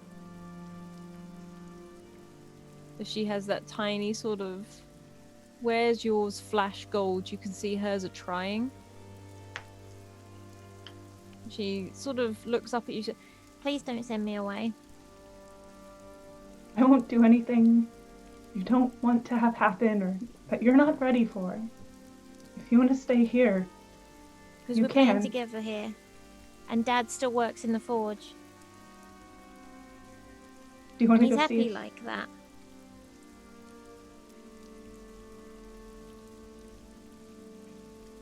if you want to stay here, you can. And he can still work the forge. No one's forcing you to go on to the next place. You're welcome to stay if you want. We won't bother you.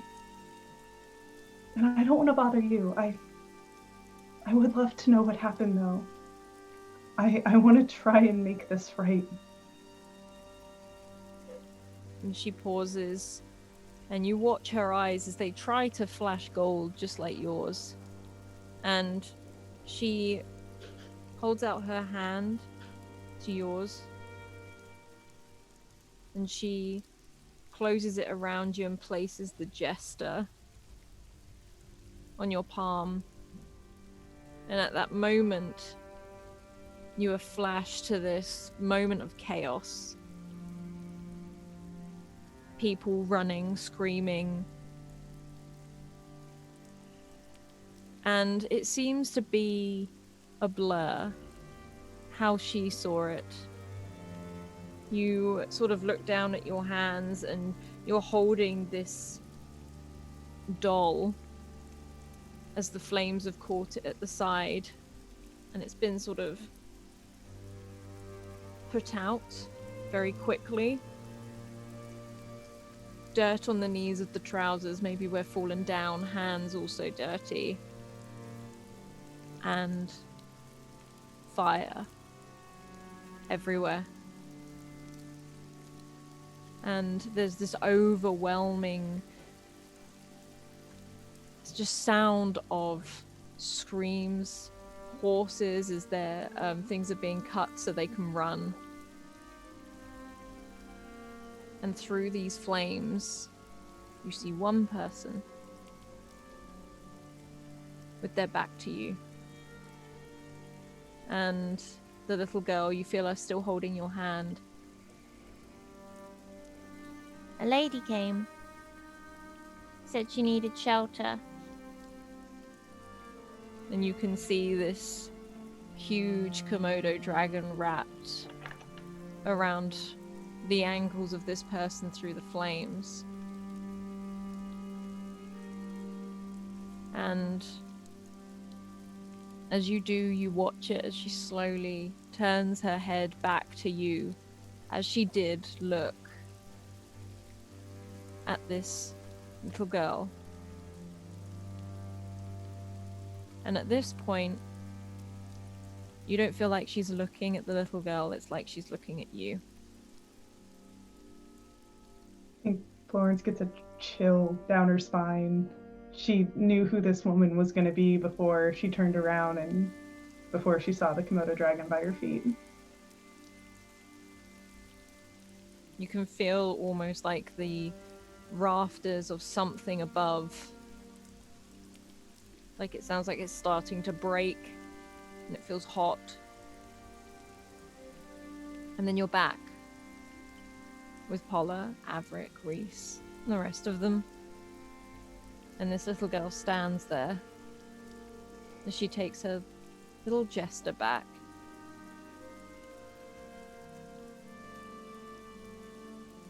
She said she was a knight. She had a big sword and, you know, like a powerful noble steed like they have in the stories. I don't think she was, though. I think you're right. A knight protects people. I'm so sorry she did this. And the little girl looks at you, and you can see another spirit of a boy run and sort of slam her on the back. You're it! And you can just hear, no fair! As she just disappears after.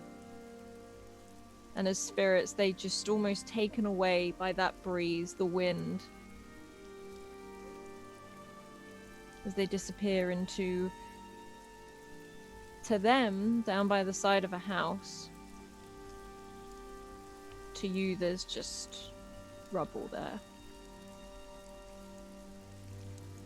Florence whispers a thank you to both of them. She lets her words linger and kind of carry on the cold wind before standing up and turning back to the others. We aren't just going to beat the church to the bridge. We have to dismantle them. We have to destroy them the way that they destroyed this town. Brick by brick. Person by person.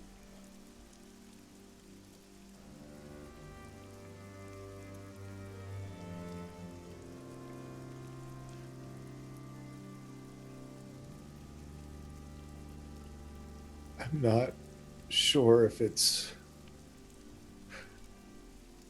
just the church we're fighting.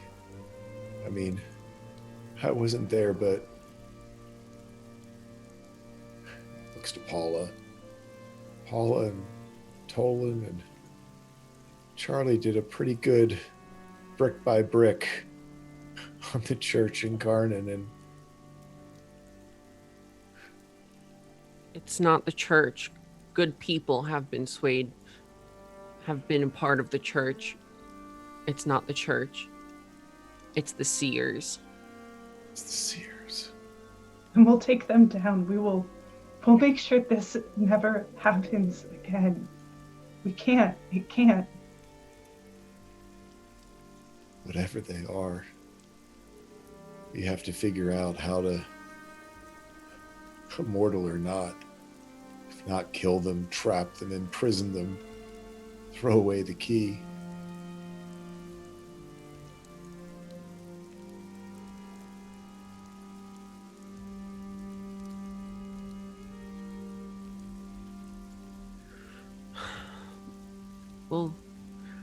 We'll get there. We'll get there. But right now, we just have to get to the bridge.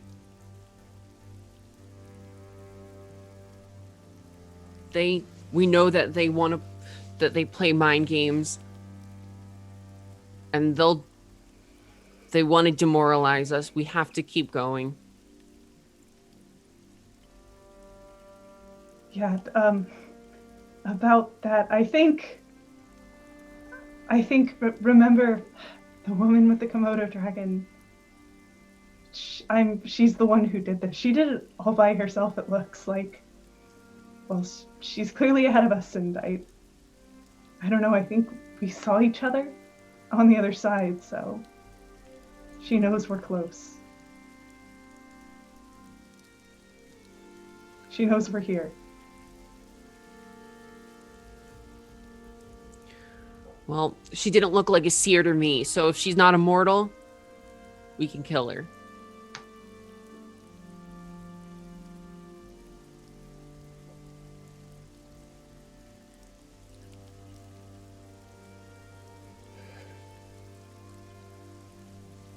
I guess.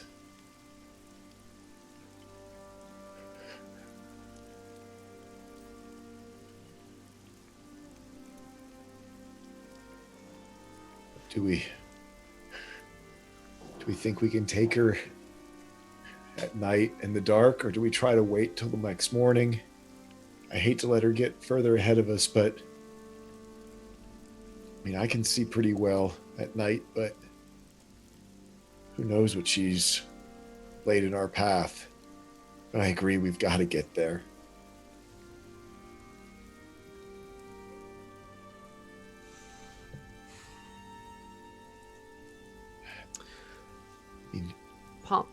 Paula bends down to pick up the broken cell phone. Mm-hmm. They had cell phones, which means that they got service. Does it look like this cell phone has any chance of like This one's been pretty stomped on. This one's been pretty stomped on. Yeah. Okay.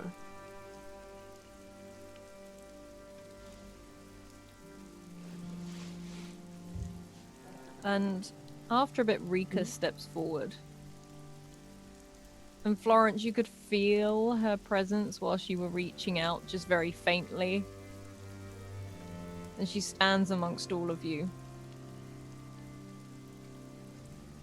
I say we rest.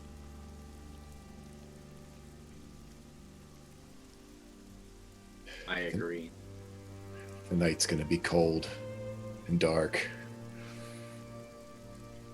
Adrian will not get far if we go in the dark. And you can look at him and he's sort of slumped a little bit. The blacksmith's is the best place that I can see. We should rest there. Some protection. We can use the forge to hold a fire to keep us warm. I want to try to find a phone, see if we can send word to someone.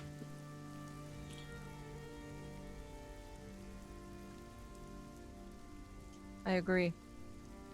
And Rika sort of stands very tall and looks around. You can see her face very, very stern at this, as if she's reading what's around her as well.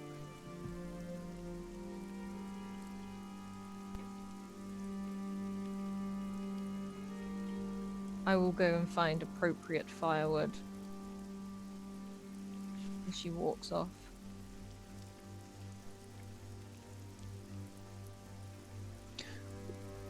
I think Paula immediately just starts turning up everything she can. I mean, trying not to burn herself, but yeah, I think Paula's on a mission to find a phone. A lot of this is rubble now, so there are flames still burning and there are embers, but you're not fighting through flames or anything like that. Whilst Paula starts looking, what are the rest of you doing?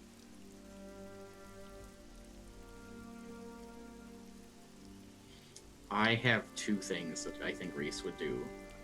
At this point, the first thing he would do is probably take Tuva to the blacksmith.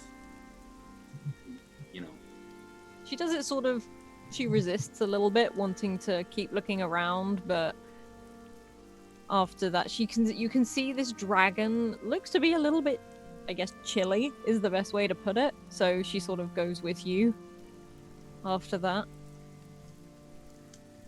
Yeah, and he'll set her up in the blacksmith and, get out any of the extra blankets and other stuff they still have with them and all that. And,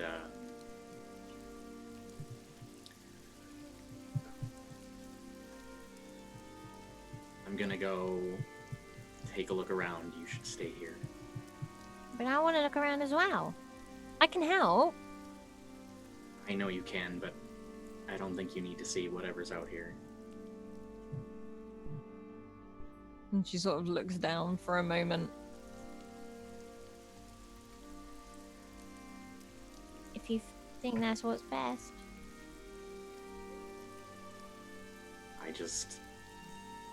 Venturing sometimes is scary or hard, and I think we're at a hard spot.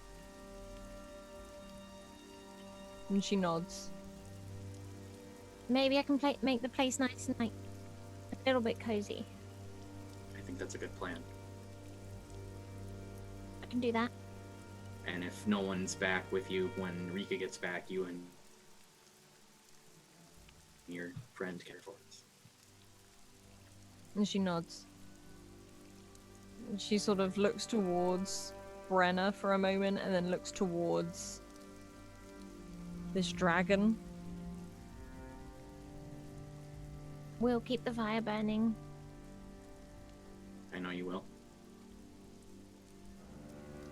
And he'll give her a hug before he goes back out. Yeah, she hugs you back. It's quite sort of tight even through all of the layers. You can feel the urge to go with you as she sort of holds on for a second after you let go, but then she does. See you soon. I'll be right here.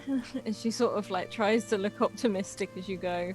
And it's like this, it is the blacksmith. There's this part of this roof that is still there. It looks pretty solid, mainly because it was made out of slate rather than anything else. And it's got the big, heavy forge itself built in, which is where she's starting to stoke the fire.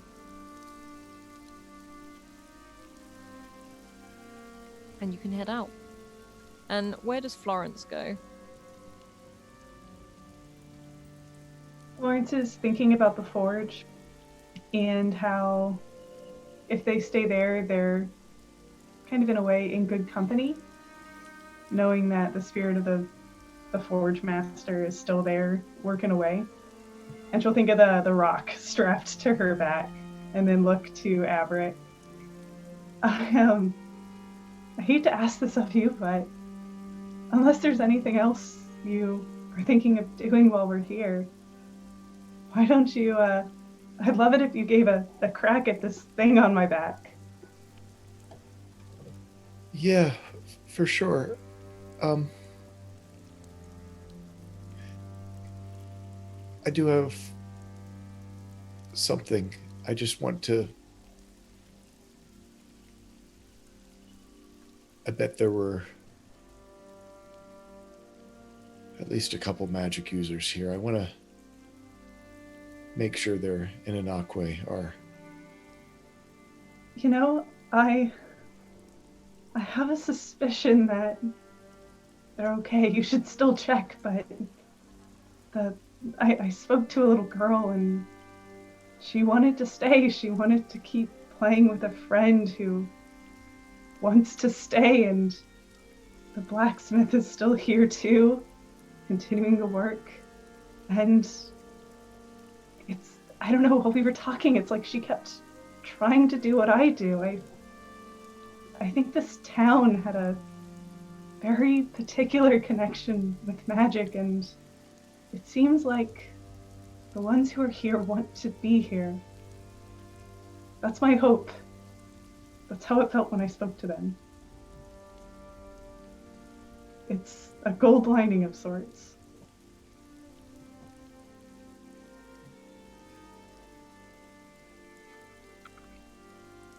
They might just need to understand that things are different, but that they're not forgotten. If you don't want to do it alone, I'm happy to go with you.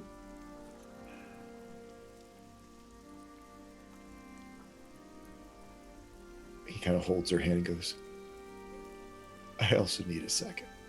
And you hear his voice sort of choke up. And so I do think he'll sort of head out and sort of look to see if there are any Inakwe that are lingering or confused or maybe not understanding that while their people are still here, that they are just in a different state right now. I mean, he doesn't know as nearly as much about Inakwe as Tolan did, but maybe not try to send them to a well, but just to understand that the people they were attached to are remaining here. You notice that a lot of them stay. And they don't seem to be able to see the people, but they can feel them. And sometimes you recognize this, particularly in early stages of someone being lost. They can still sense each other there. And you have noticed some of them leave. You can see a bird overhead, a huge, almost like an albatross, an archway, as it soars overhead, and you notice almost just become a wisp of color as it disappears, but you notice a lot seem to stay around.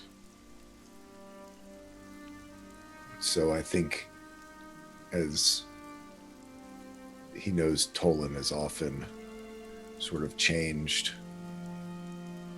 using those same tones, he's changed the words to have different meaning. And so using the song that Tolan did, he'll start to sing. Into the night, I call to your true name. And his voice is cracking. Your human is here. Find your path home. He just keeps repeating that.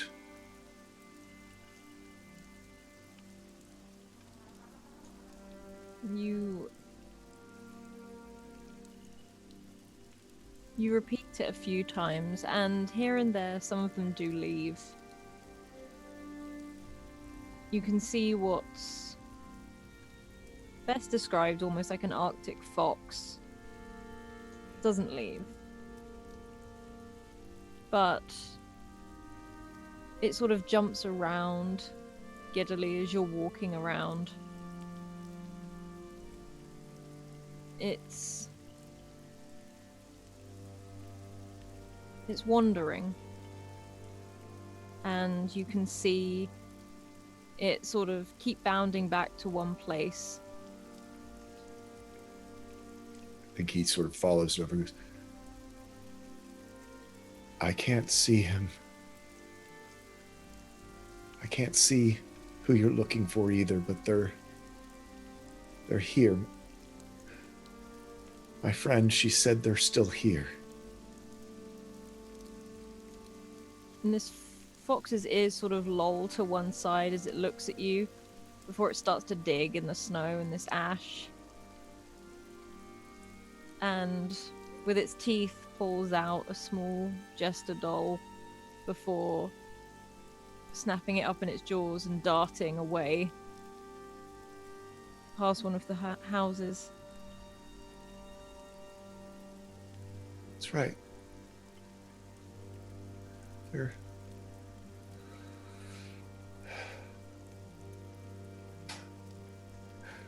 He just sort of puts his head down and kind of starts to break down. They're all still here. I think he just spends a little time then wandering around the village, just sort of looking to piece together what the life was like here. And I mean, not being invasive, but just sort of, I guess, trying to imagine the place that it was.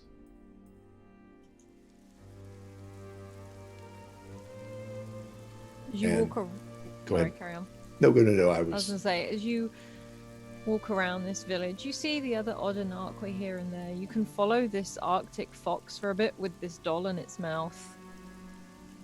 And it seems to just cozy up in one of the alcoves of somewhere that was a home. There's an upturned tables and chairs that you can see left. You can see photos on the walls of a little girl, her father, and what looks like another man there as well. You're not sure if it's another father or an uncle, but they're all smiling. You can tell one of them's a blacksmith. He's still got apron on. You think this was maybe even the opening of the forge. But life here is closer to Kanan than it is to some of the other places you've been. And as you wander around these places, you find which, for a moment, makes you stop outside. As you hear a sort of, as your foot catches on something, you don't trip over, but you knock a coffee shop sign.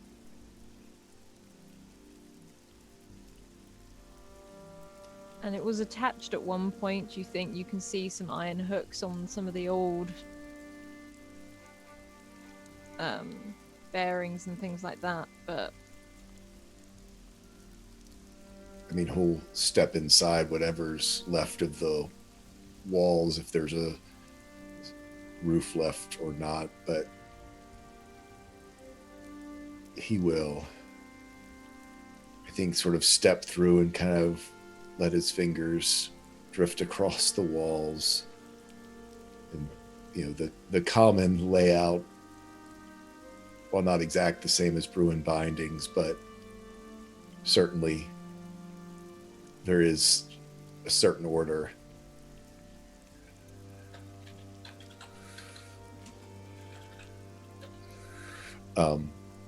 That all coffee shops have, and I think he does sort of get lost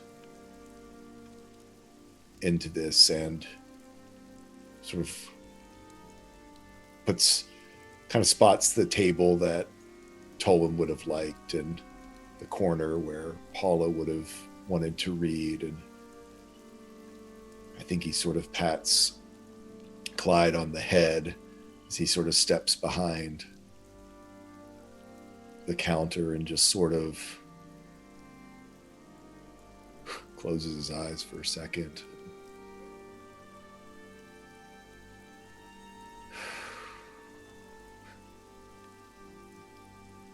We're a long way from home, Clyde. Some things are the same everywhere, I guess. And Clyde is sort of digging away at one of the floorboards, like, you know, when someone drops something and it's slid under a bookcase or something like that. He's just digging and sort of like trying to move his paw under there, and then he flicks out this tin, this tea caddy. A very old one. And it says on the front labels,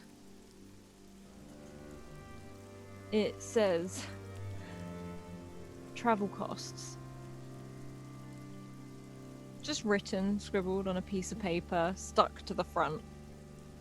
And it rattles. And Clyde sniffs it. And he'll open it up, just curious, knowing that he's got similar tin that doesn't have tea in it back in Karnan. And as you do, you can see inside there looks to be money, like savings. There's a list of, you're not too sure, looks like places. You can see Karnan on there. You can see Summer Isles. You can see what looks like a couple of old photos. You see a film reel, and as you have traded in some of your 20s for a cipher, there is also this very small disc in there, only about that big. And as you sort of tip it out, you feel it for a moment fuse to you, just for a second. And as it does, it projects this image. This image of broom bindings. It almost projects it around the entire shop. And it's as if you're stood back in broom bindings on that day, and you can feel this thing like hot, not like burning, but like you're holding a mug of tea in your hand, kind of hot. And it's just projected around. And then for a moment, as you blink, it projects this, the Gardinia district, within these 3 walls that have more than anything about collapsed. And as you sort of looking at this, you feel this as if it's latching itself to you, like it's not taking information but sharing your information. As you're stood in Aggie's kitchen, the cat's running across the floor towards the door. You can see, well, you knew it as Tom's hat on the hanger. This is so vivid, so real. But you're there. I think he just kind of realizing what it is, that it's a way to play memories or memories of places he's been. He's going to take out there in this old coffee shop, take out his little self-heating teapot and his collection of tea, and have it project Bruin bindings and just sort of stand behind the counter as he would many a morning before opening or many an evening after closing. Outside the window, the season tree off in the distance, the streets of Karnan with the glowing lights, and just, even though he knows it's not real, he's gonna just pretend, even if it's just for 10 minutes or so, as long as it takes to enjoy his cup of tea before it gets cold in this bitter cold. Just sort of sit there and Clyde at his feet, underfoot, being ready to trip on. And just pretend he's not here. Hasn't just seen what he's just seen. That Tolan was at his table early this evening and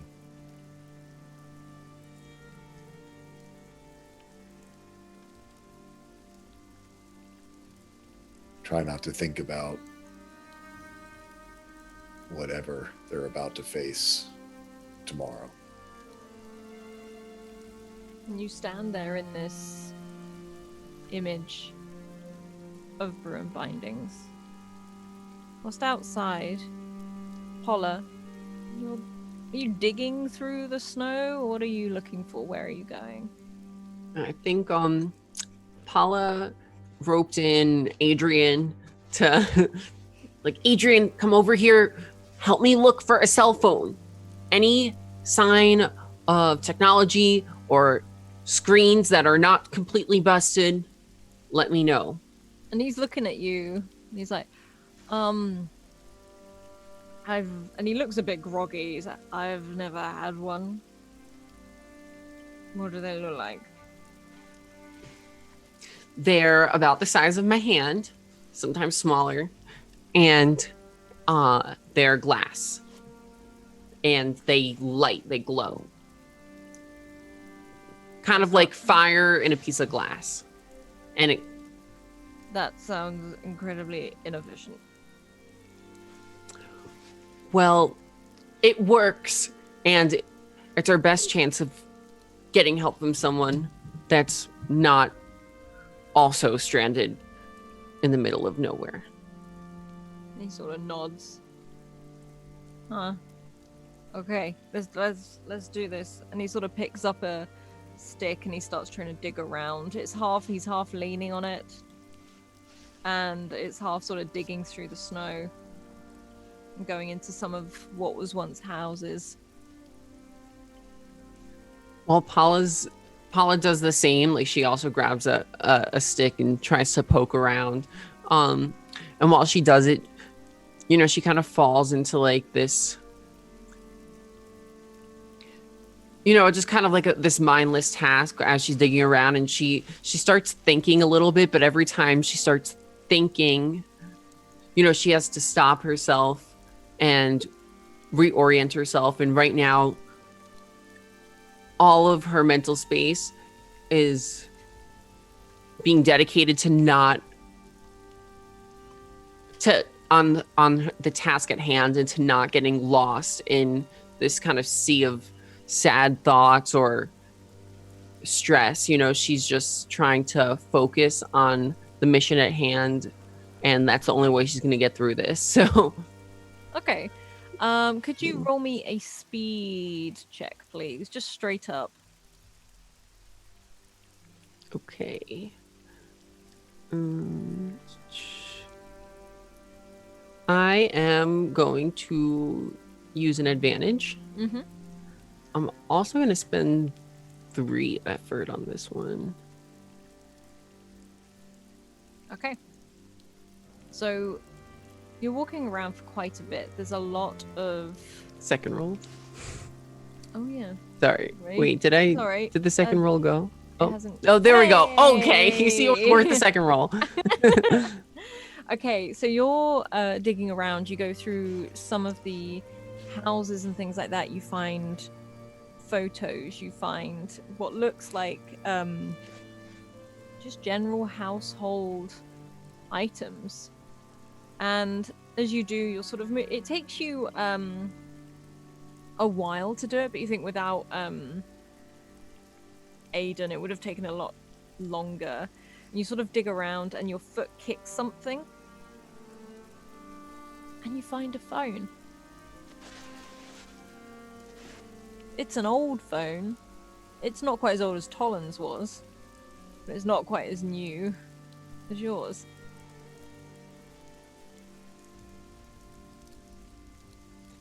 I've got it.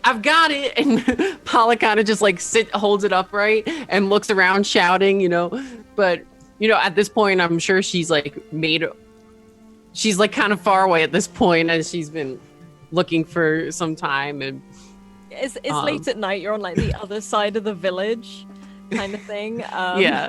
But so at this point, she's just kind of talking to herself. Oh yeah, Adrian. Yes. Oh my gosh. Wow. A phone. I have never. Oh my gosh. I love you so much. And she's just kind of holds the phone to her face. Okay. Now, here's the true test. Does it work? And she's talking to Adrian. And Paula presses the power button and is holding her breath. It has 17% battery. 17% battery. Okay. Oh, I don't know.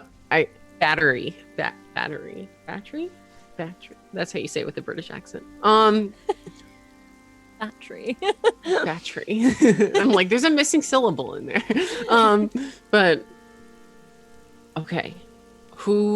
Wait, I should have thought this through. Who are we gonna call? And at this point is running back to the group and trying to sprint. Come on, Adrian. And Adrian is like hobbling behind you. I would say, Florence, where would you be at this? Like, would you be outside? Would you be in with Tuva? I'm just trying to work out who Paula is gonna run into like at this. I think Florence had followed Averick for a little bit, but kept a respectful distance. And when he found the cafe, she sort of quietly moved away. So she's kind of milling about outside, not quite ready to go turn into the forge. You probably see Paula explode around the corner then, and Adrian sort of like stagger like from the other side. Florence, I got a phone and it turned on. Oh, thank However, God. I thought you were being chased. Nope. Adrian emerges. No, at least, like... I don't think I am. Adrian, are we being chased? No, it's just me. Okay, good. So I got a phone and it has 17% battery. That's great. I don't know who we should call. We should call someone that can help us.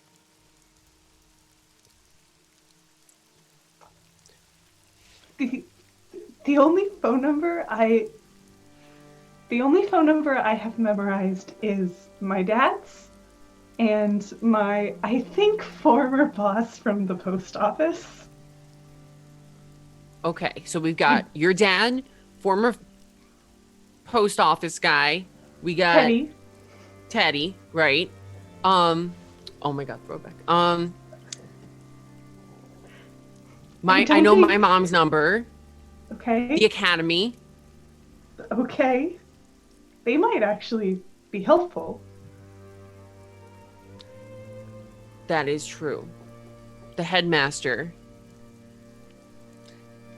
Who else? And I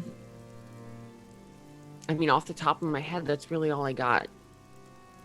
Maybe we should start with the university, and if that doesn't go well, then we can try the post office. I don't know how many calls we'll be able to make with 17%. You could also probably see if Averick or Reese know any numbers off the top of their head. Good thinking. I honestly just want to see Reese's face when we ask him if he knows any phone numbers. Does Reese have a phone? I don't remember. If no. No. Though, potentially, because he said goodbye to Jonathan and Rickard, potentially they gave him a phone number to use. But I don't remember. I would think just because to keep tabs on Tolan, I mean, Averick's not there yet, but the little disc wears out in 10 minutes. So however it falls out time-wise, he would want to go back to eventually keep his promise to Florence. But just keeping tabs on Tolan, and since he set up Aggie's phone, if you recall, he set up Aggie's phone for her, he would have Aggie's phone number, which might be a thought. Yes, that is a really good thought. Very exciting thought. I miss Aggie's voice. Okay, so let's gather everyone up so we could all be present for these calls and Right, and Aggie? and we've got a plan. we do have a plan. Or we'll make one. Okay, so you heading back to the forge? Averick Yeah. would, I mean, after the 10 minutes of, and however long it took for him to do that whole circuit. So whatever time that puts him back compared to the phone finding, etc. So that, but he would head back to the forge mainly just because of the cold, I think would eventually drive it back there. Okay. Reese, your whereabouts would you be walking in the town? Anywhere specific, or just wandering? I don't think he would go anywhere specific, but he has been going in and doing what he can to recover any bodies to eventually try and put them to rest. Yeah. There is like a fairly empty house. It's kind of half a house now, but there's a shelter where you can put the bodies you find very respectfully. And as you stand sort of amongst, there's like this hole in the ceiling of where it is, and you can see how clear the night sky is. Those stars. And you stand amongst this tiny little village, or what this town once was. And through the gap of the roof, you see a light whiz across the sky. And you've only ever seen that one other time before. Long time ago, so much so your memory doesn't quite recall it. Could you roll me an intellect check, please? Try and beat a 3, please, recalling a memory. Okay.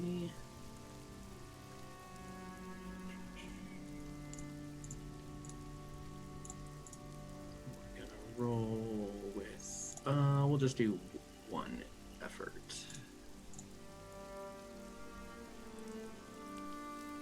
And I'm gonna spend an advantage as well. Advantage. Ooh. Ooh. Ooh. Of course. Oh my god. I've never known someone to do it this much.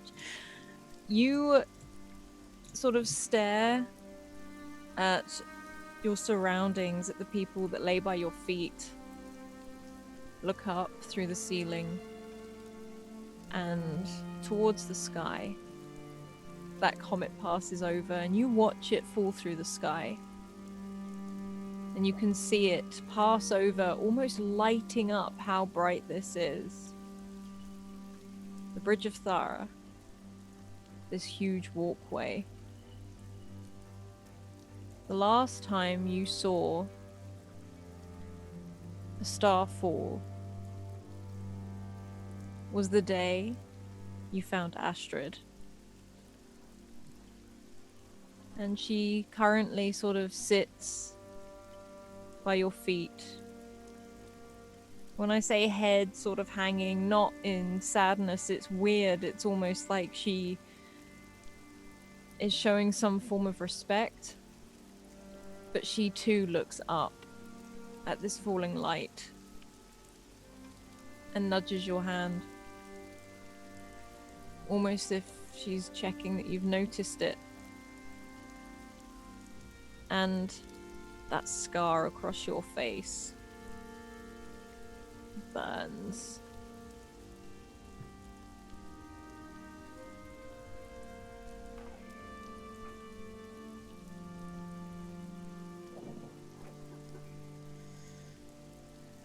Strange, it feels like we're so far from home even though we're up north.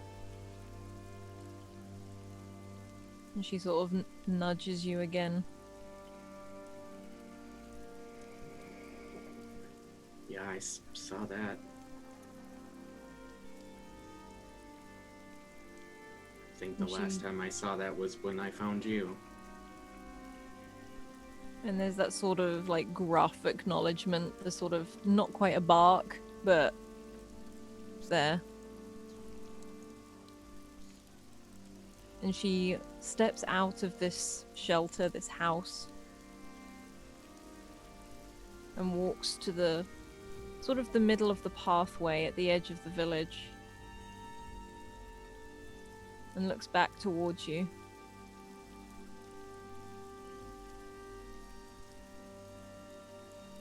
Are you trying to show me something?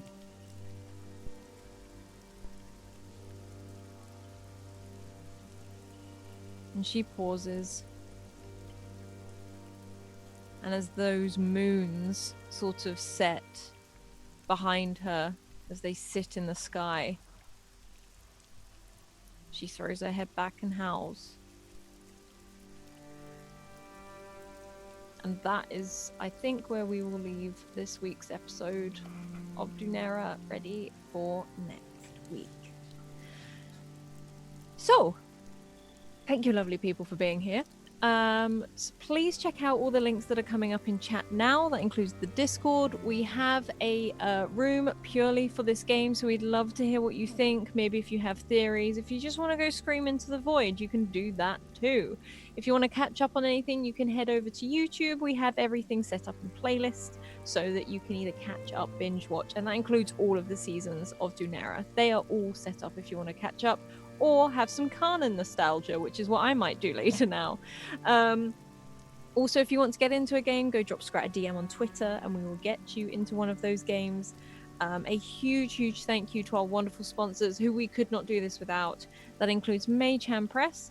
You can see their Fayfolio on Wednesdays. It is one of our viewer games if you want to come try it out. And also Dark Matter, which is D&D in space, which is a wonderful thing. It's fully compatible with official D&D content. So if you want to pick up your little D&D campaign and yeet them into space, you can do that. Also, the Deck of Many Things. You would have seen them in action today. They make a big difference to the story. They also created Humblewood, which is another one of our viewer games that you can see on a Thursday.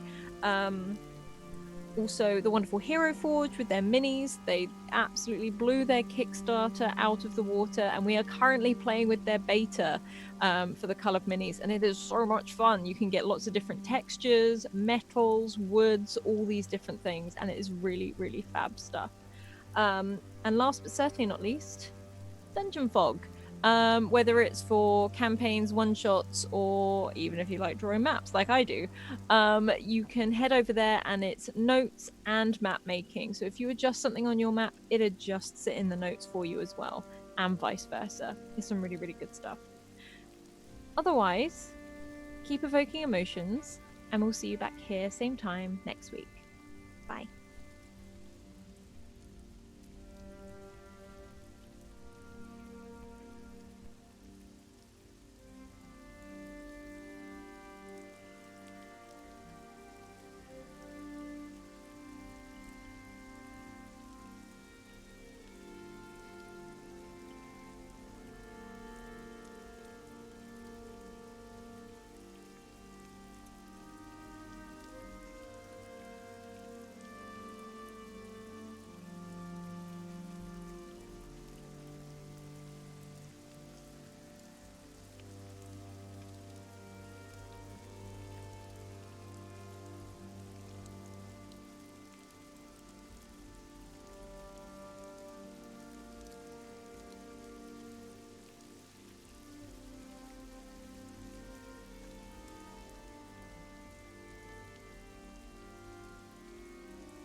Thank you very much for that gift sub, Sphinx.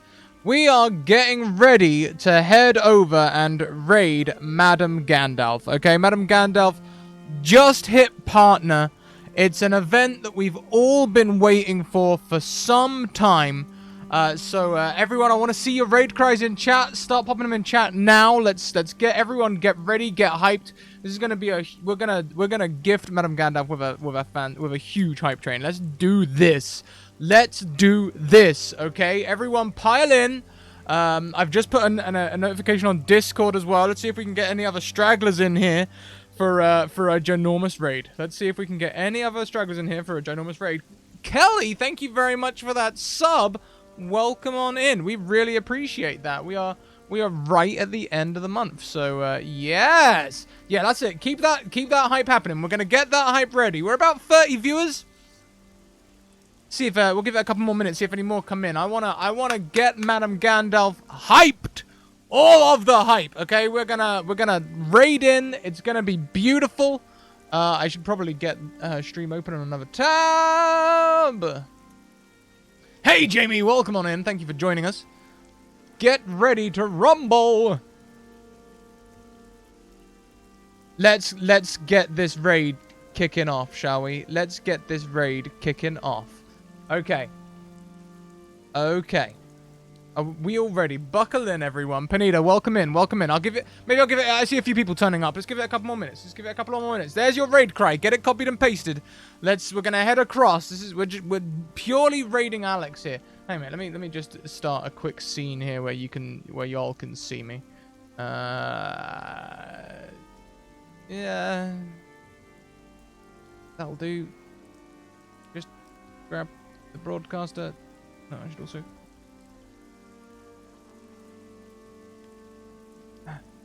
Quickest scene ever made. Thank you very much for the biddies there.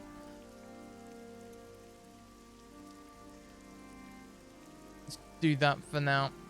Okay, everyone. Okay. So let's get ready for this raid. Okay, You can't start a hype train here. Don't start the hype train here. We're gonna start the hype train over there. Y'all. No hype train here. Save your bits. We're gonna go and raid Madame Gandalf. That's where we're going. We're going to go and raid Madame Gandalf. So everyone get hype. We're going to head in. We're going to try and give her a healthy, girthy raid. If you're not aware, Madame Gandalf just hit partner yesterday. Madame Gandalf just hit partner. So we're going to head over. She's been waiting for this for some time. And at last, Twitch have seen... They have seen the effort that glorious woman puts in, and it is her day. It is the time. It is the time. So we're going to go across. We're going to raid on in, okay? I want to see all the subs, all the bits. Last time, we set a record on Madame Gandalf's...